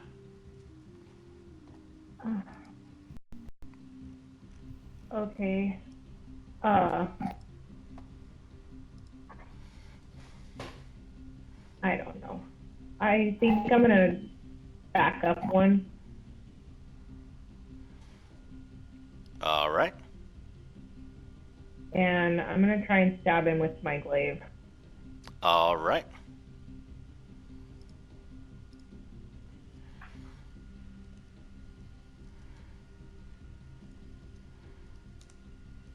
Okay, so I only used 5 movement. Does that mean I still have 20 movement left? Yes.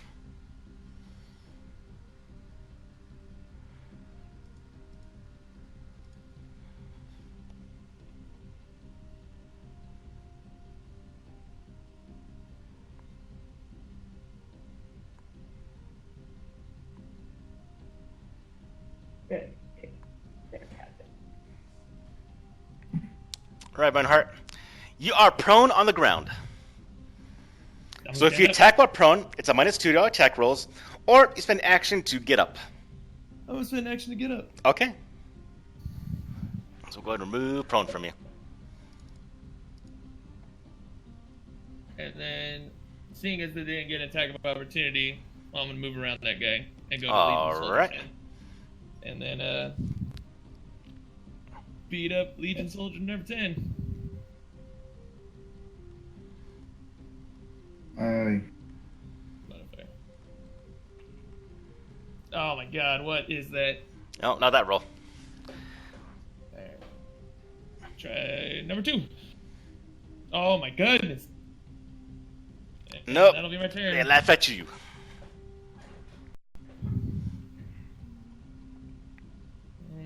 Be my turn. All right, he is still blind and dazzled and stunned. All right, so he is going to stay put right there. Right there.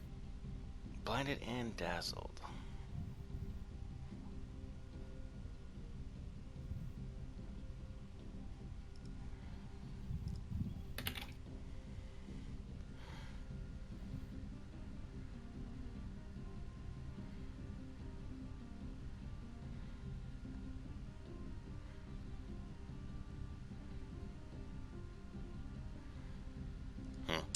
I have to look up something. Doesn't make sense. I'm going to skip his turn. All right, number 7 is going to go ahead and move here. That. Oh, he would have stepped from prone also. Still would have missed. Okay. 1, 2. And then he is going to raise his shield.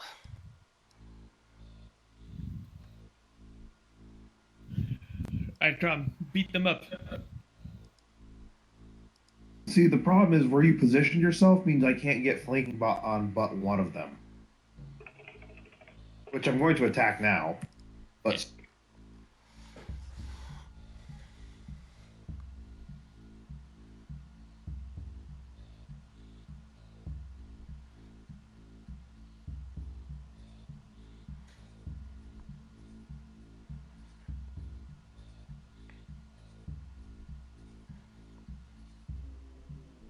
All right, first attack goes in. It is a miss. Yep. Oh, big damage. So he's dying, right? Yes. I already spent 2 actions.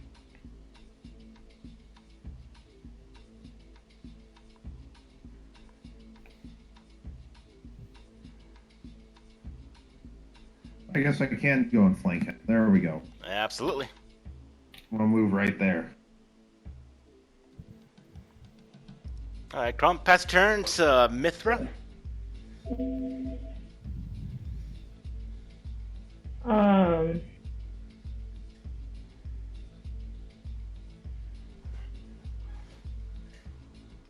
I don't know what to do.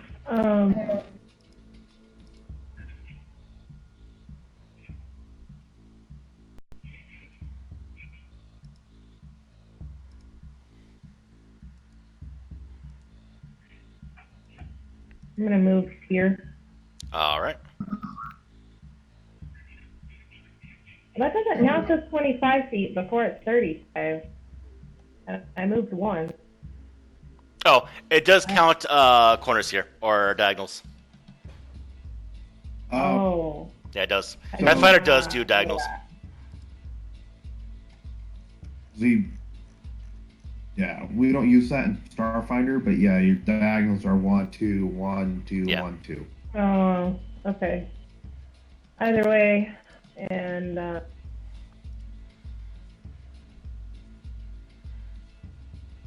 why did I have advantage? You rolled a Divine Lance against... Oh, yourself and the soldier. That's why.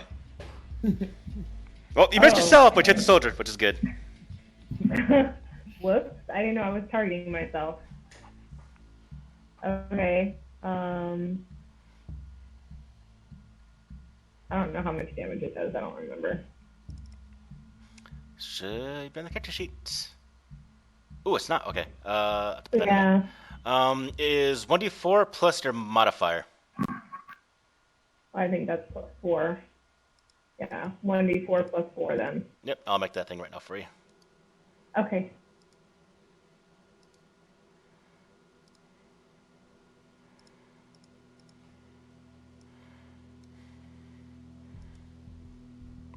Okay. Alright, so a beam of light pierces the Legion soldier. Very good. And then I will. I want to move behind this. Can I get behind that? I don't know. Let's see, 15. I can get to there. Okay.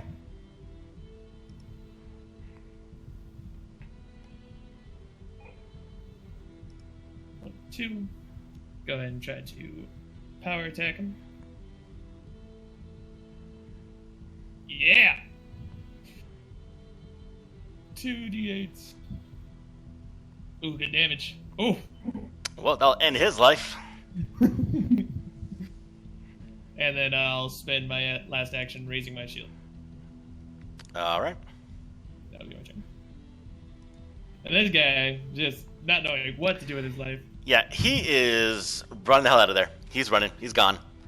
Attack of opportunity. Unless you get a fantastic crit, go for it.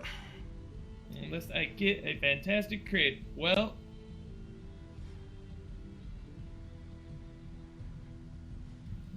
Oh, I didn't target him. Fought you. All had these obsidian blades. Their armor was essentially consistent to be like a uniform in essence. One of them does run screaming into the distance. leaving the other 3 dead at your feet. As the ground shakes more violent than before.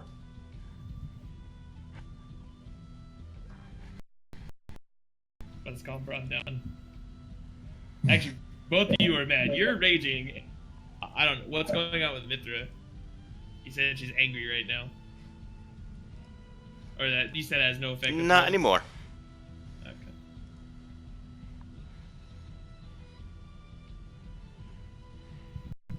So we're still in earth shakes right now, earthquakes. It resides, it goes away. Back to slight aftershocks. Okay.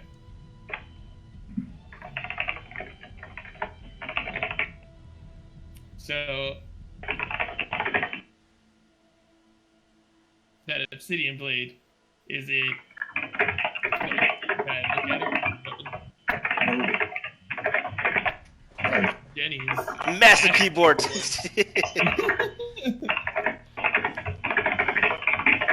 heated. How far are we from the cave? We're essentially about a couple hours.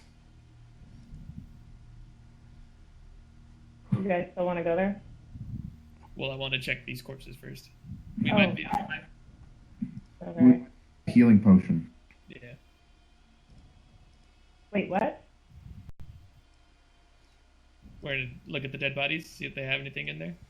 What did you say to do on all of? I saved it so I could do it at the end of the battle on all. Okay.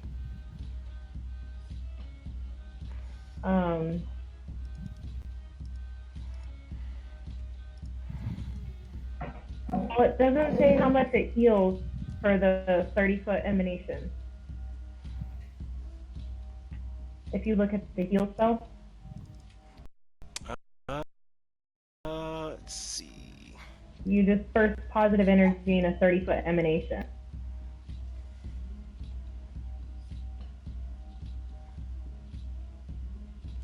I'm gonna assume it does the healing from the previous one. So all living creatures. It says heightened +1. Heighten ignore. Healing... Okay. So the heightening happens at higher levels. So it's gonna be the base of 1d8 plus 8 to everyone. Alright, so I'll just get closer to them, yes. And I'll target all of us.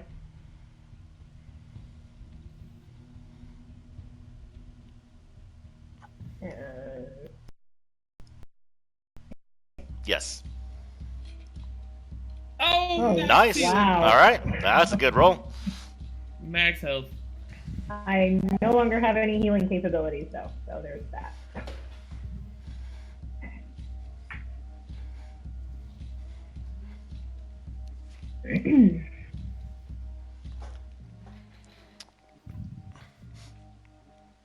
Now the 3 wounded did not have any healing potions. They had just the armor and their obsidian blades.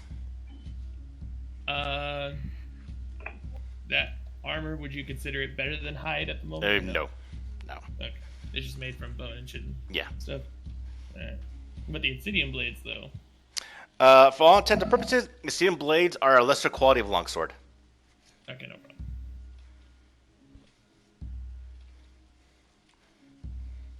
But did they have like any insignias on them? Anything at all? They're just obsidian blades. Obsidian Alright. stone. Boop.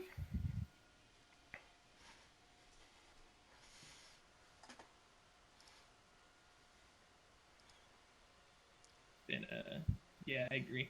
Get moving towards the cave then. Yep. Open map.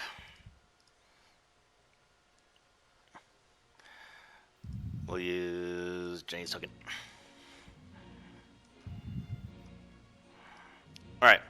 So as you move over the terrain, watching as the entire landscape is crumbling around you, you get to the entrance of the cave, and before you is an archway that is covered in glowing runes. an eldritch language of celestial. Wasn't the cave entrance there? Yes. Is that correct, or am I wrong? It is? Okay.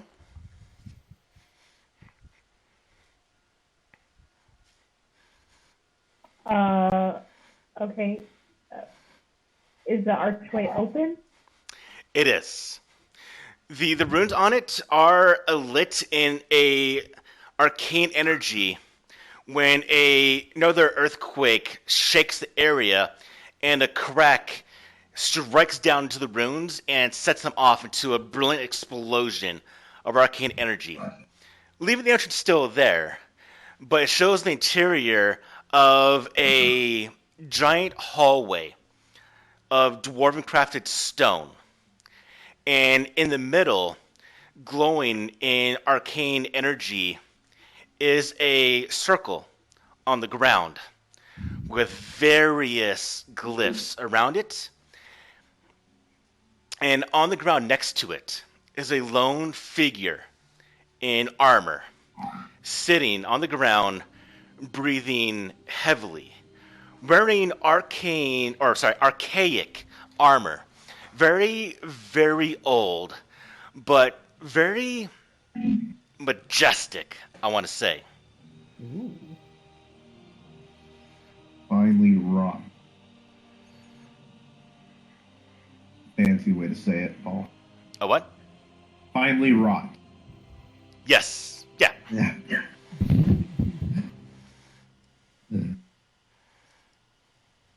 Let's talk to the man that is sitting there in the fancy shiny. Yes. Maybe he needs the killing. Well, we can't go Is killing he- everybody, Grom. Is he alive? I thought he was dead. He's alive? No, he's breathing slowly. Oh. You can hear the air going in and out of his lungs, and it's rasping. He sounds very hurt. Well, shit. Krama approaches him. Yep. I can't believe I'm functionally the face of this group, but here we go. Pretty much. I guess I know what I'm putting in my ability boost.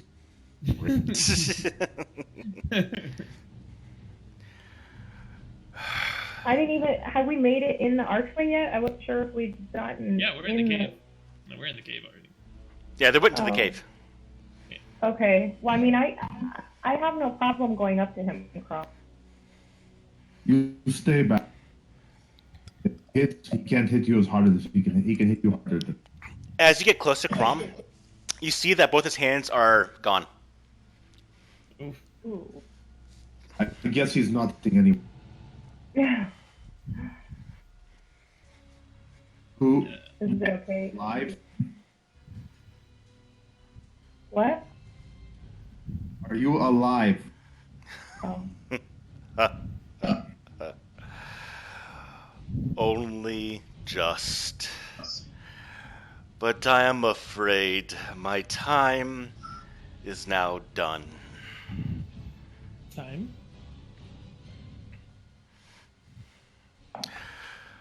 He turns his head towards you, Crom, and you see that he has a very, very beautiful face, striking blue eyes. Catches you off guard. Not in a weird sense, but in a sense that he seems very, very familiar, in a way. Who are you? I am no more. I'm someone you might know, but I'm glad I was able to bring you here. You brought me here. All our friends, our families, my elk. I go into a rage. He looks at you, Crom, and he just kind of smiles. And he goes, "That's good, my dear boy. You will need that strength." Rom punches him. What? You hit him, Crom? Roll damage. Roll damage. Yeah. Rage. Sorry, Ooze. Ooze. Okay, we'll wait till Jake's back. So You punch him. we're assuming you're punching a god here. God or deity. You pissed off Crom? It did. It makes sense.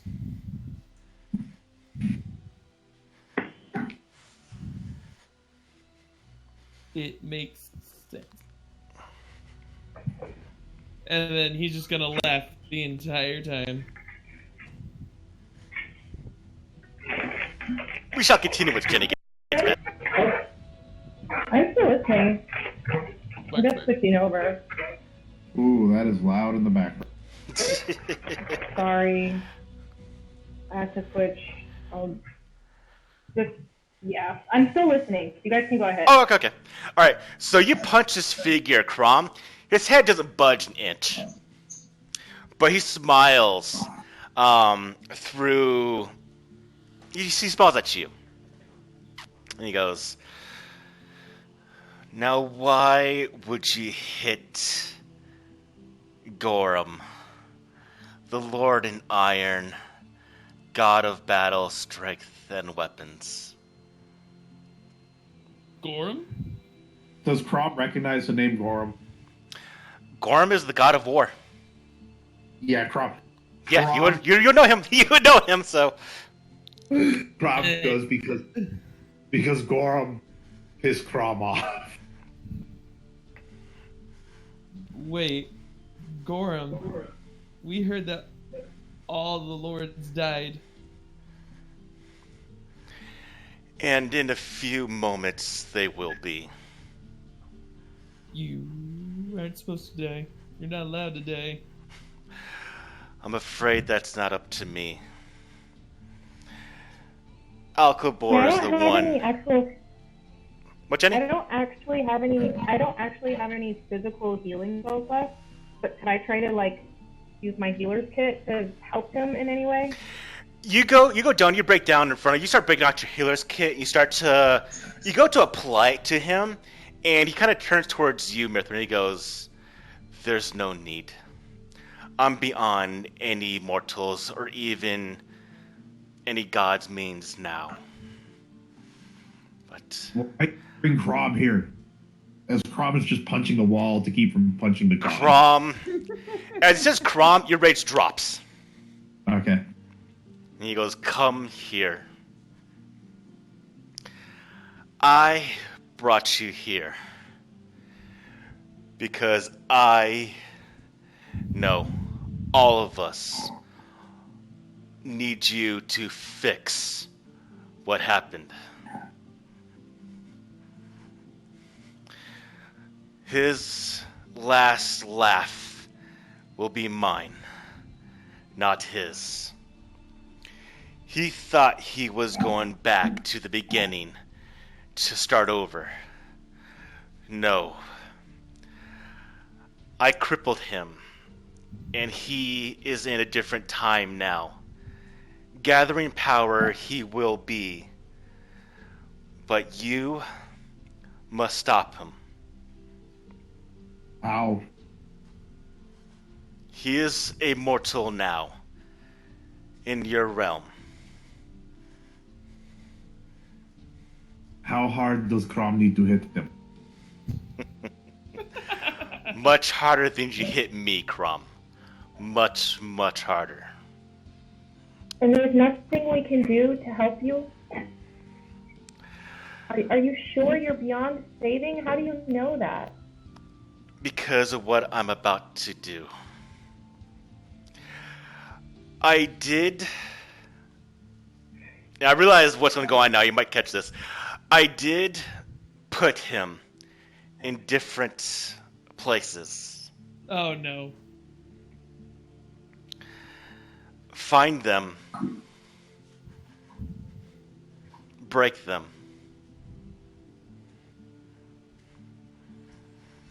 And you will know why the connection to you is here. He looks down as you see him start to whisper a prayer. And you watch as this portal in front of him that is bluish arcane energy shifts to a white divine light. And as he looks at you, his face losing color, his armor starting to turn into rust and then into sand. He starts to break apart. And he goes, "My time is now done. Leave here and fix our mistake." And you watch as his head slowly falls forward, and he turns completely into stone. And when he does, you feel the earth start to crack, start to shake.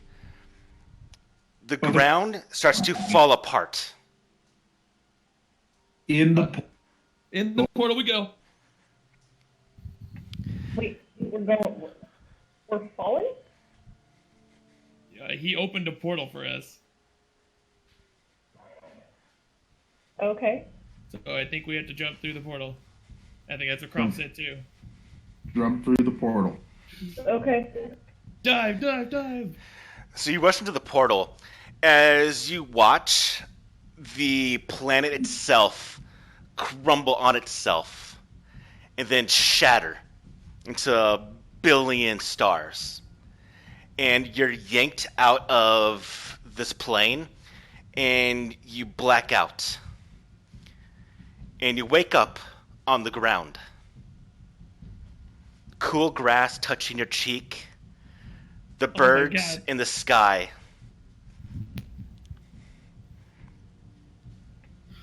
And someone going, hey, wake up. We're going to leave now. Get up. Get up. I said get up. And he kind of he nudges you in the stomach. He hits which one of us in the stomach? Reinhardt. Okay. I grab his leg. It's the halfling. I grab his leg.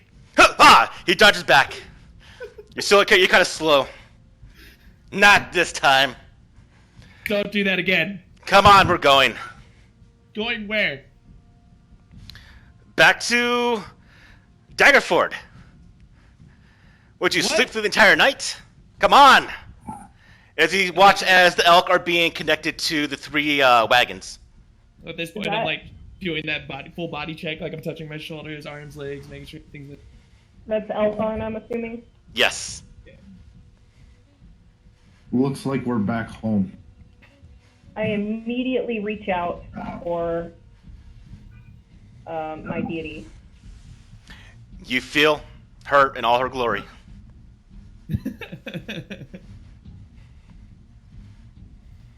Jesus. So, was that all a dream?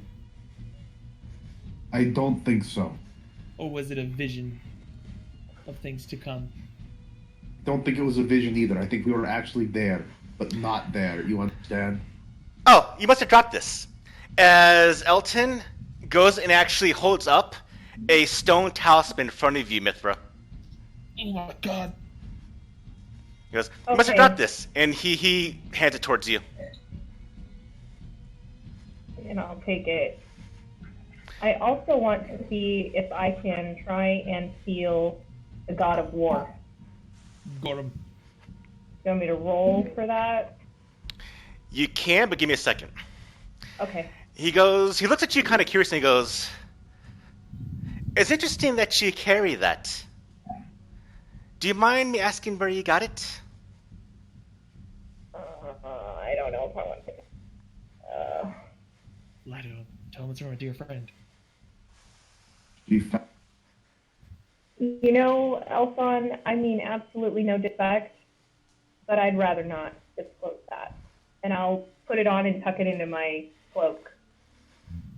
Oh. She must be quite a wonderful daughter indeed. Okay.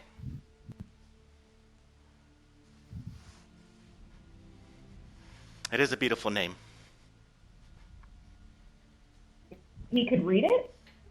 Yeah.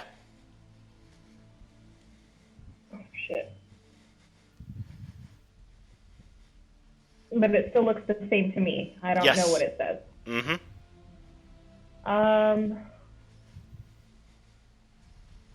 What? Elthon, you could read that? Oh yeah. What language It's is it's it? an old archaic language, but something I happen to dabble in my youth. I mean, I am well versed in the arts of fine music and poetry. All right. Well, I'll tell you what. You tell me what the talisman says and what you know about it, and I'll tell you where I got it. You carry it around your neck, yet you don't know.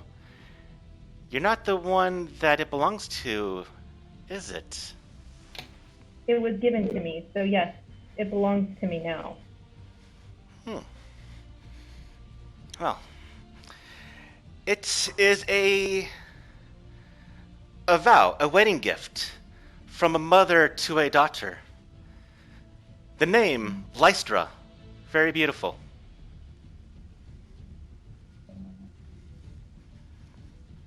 And he walks away. And that's all it says? It's just the name? Yeah. And a bit of script for protection.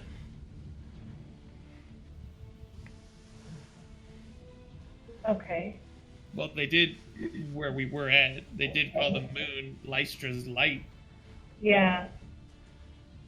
So that's a little weird.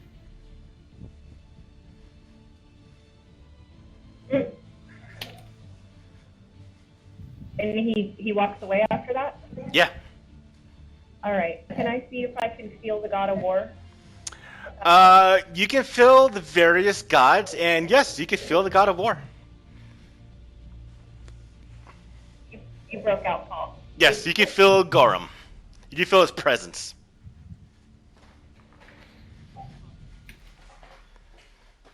And I will let I can feel Gorum here. I thought you might. It looks like wherever we were sent back.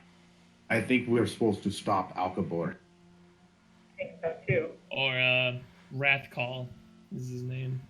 Well, his name was Alcamore before when he was human, and then it was Wrathcall after he ascended, I guess.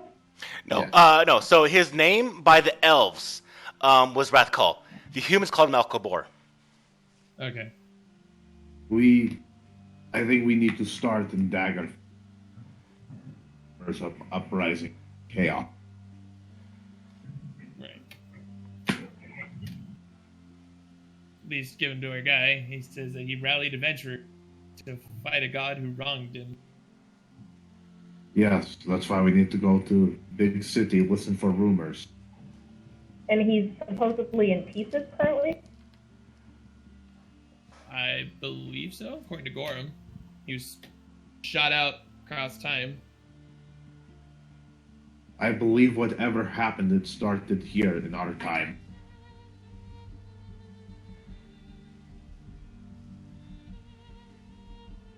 So maybe we finish this job and escort these people, and we try and find more. Yeah, maybe we can. I mean, Daggerford is a good place to start collecting.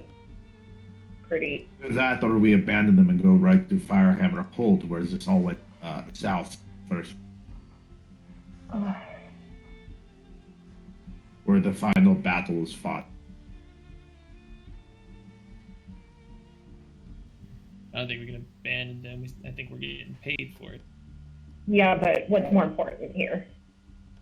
Yes, the fate of the world, Yeah. or a few copper pieces for being moss. Well, I think both Firehammer Hold and Alcabor and Daggerford are destinations of interest because remember Daggerford is where his army was. Right. So. And Firehammer Hold is home to the dwarves at the moment. Yeah. I don't know. what's a better course of action?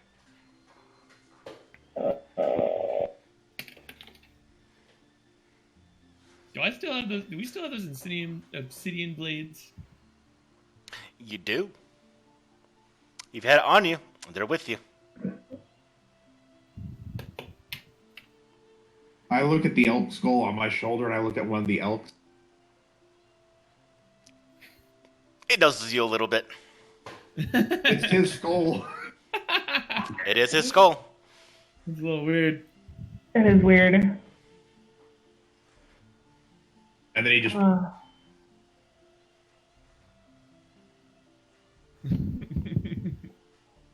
I don't know where to go. I don't know if we should go to Hammer, Hold, or... Well, I don't remember there being any rumors fighting near Firehammer Hold right now. yeah. Whatever is going to happen there hasn't happened or begun happening there yet. Yeah. Remember, they mentioned this was about 4,000 years in the future. Right.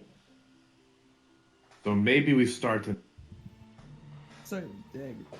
Maybe we start what? in Daggerford for rumors. Yeah. Yeah, I think we're going to find more information there. So we'll stay with the caravan and bring them to Daggerford. Yeah. See where to go from there. All right, come on, you lazy folk. We need to get a move on now.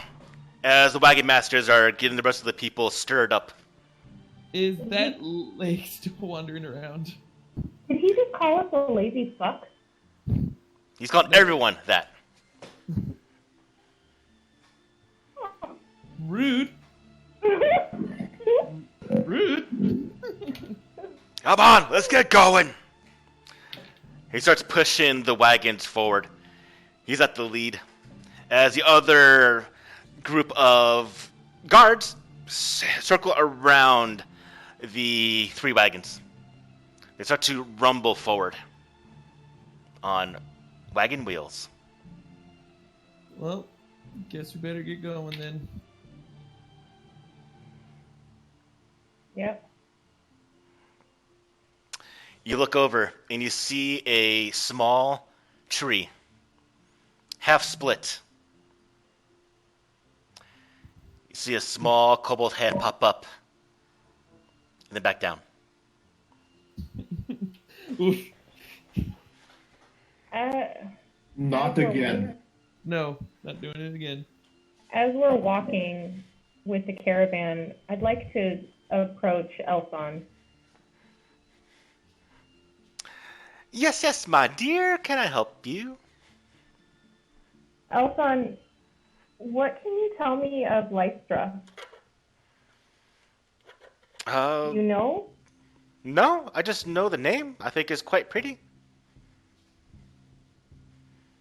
And that's all this talisman says? Is just the name of Lystra? I mean, I wasn't trying to steal it or anything. I gave it a casual glance.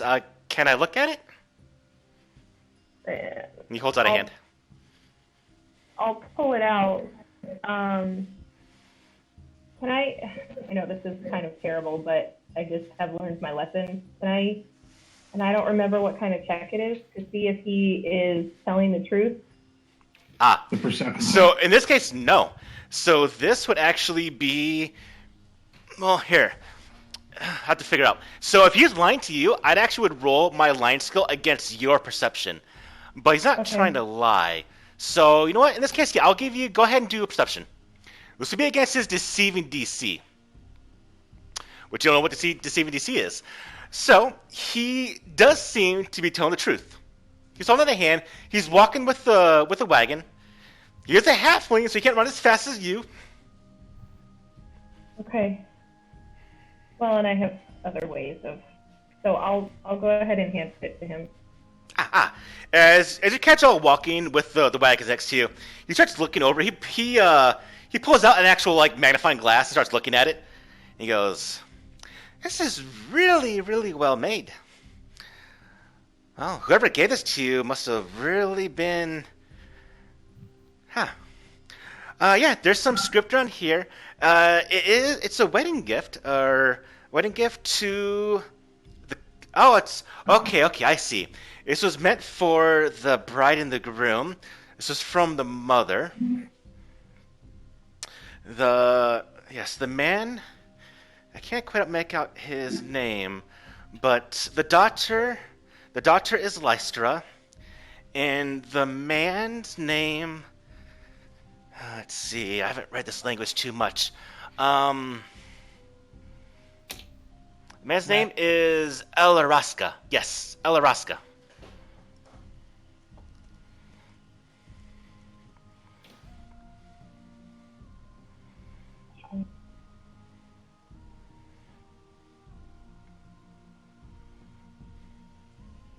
I'm assuming that's the groom? Yes. Yeah. The mother's name's not on here, but this is a talisman. It's meant to superstition, ward off bad spirits. It's very nice.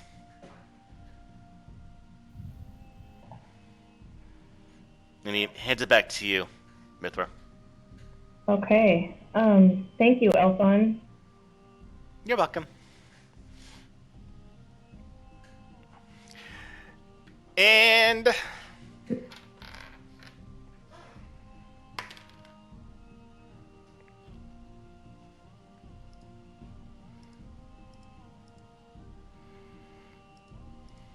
I'll return it to my neck and place it under the cloth. as you return it to your neck, you see him slowly go into your coin purse.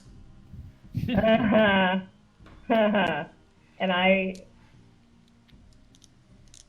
I'll grab his wrist. Damn it! I gotta practice this. Okay, sorry. Okay, here. He goes and he pulls out another 4 silver. Okay, here, 4 silver. He hands it to you. I will take 2 of them back and allow him to keep 2. Oh, Bless you. Bless you. bless you. Okay, thank you. And he palms it at 2 and gives you the 2 silver. Elthon, Yeah. that is for your information. But if you do this again, I will not be so kind in the future. Do you understand? Okay. Bread to feed them to the barbarian. That usually works.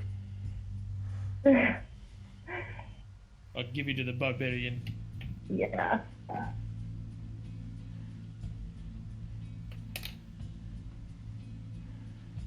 Yeah, actually, as a matter of fact, I'll just tell him. Next time, you'll deal with him, and I'll point to Crom. Oh, steal from him? Okay.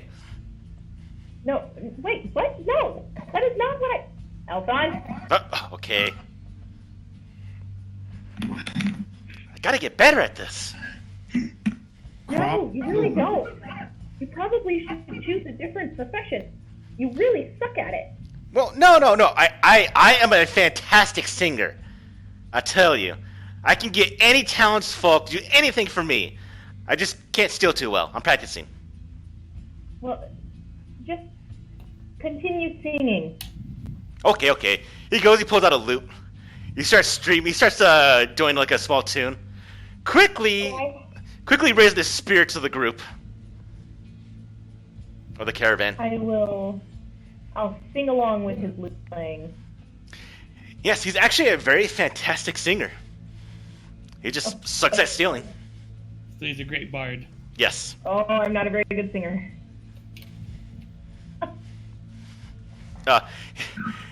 Let's see how well he does. Let's see.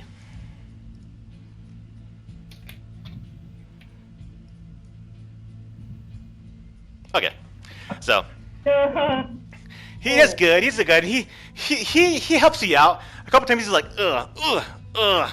But you go on the rest of the journey towards Jelkoon, and in the distance you see the town of Jelkoon, and what you remember of it, and you recall the memory of the Jelkoon when you came to it from the other place, and the ruin it was in, and how it was much larger in your old memory now.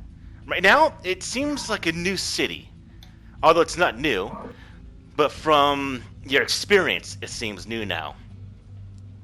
and there's a bustling of activity. As you approach the town, you can hear the birds from the gulls flying overhead, the wildlife. You hear a bit of cheering in the town as you hear the roar of a bear. Cool people go, the circus is here, and they start running off in the distance.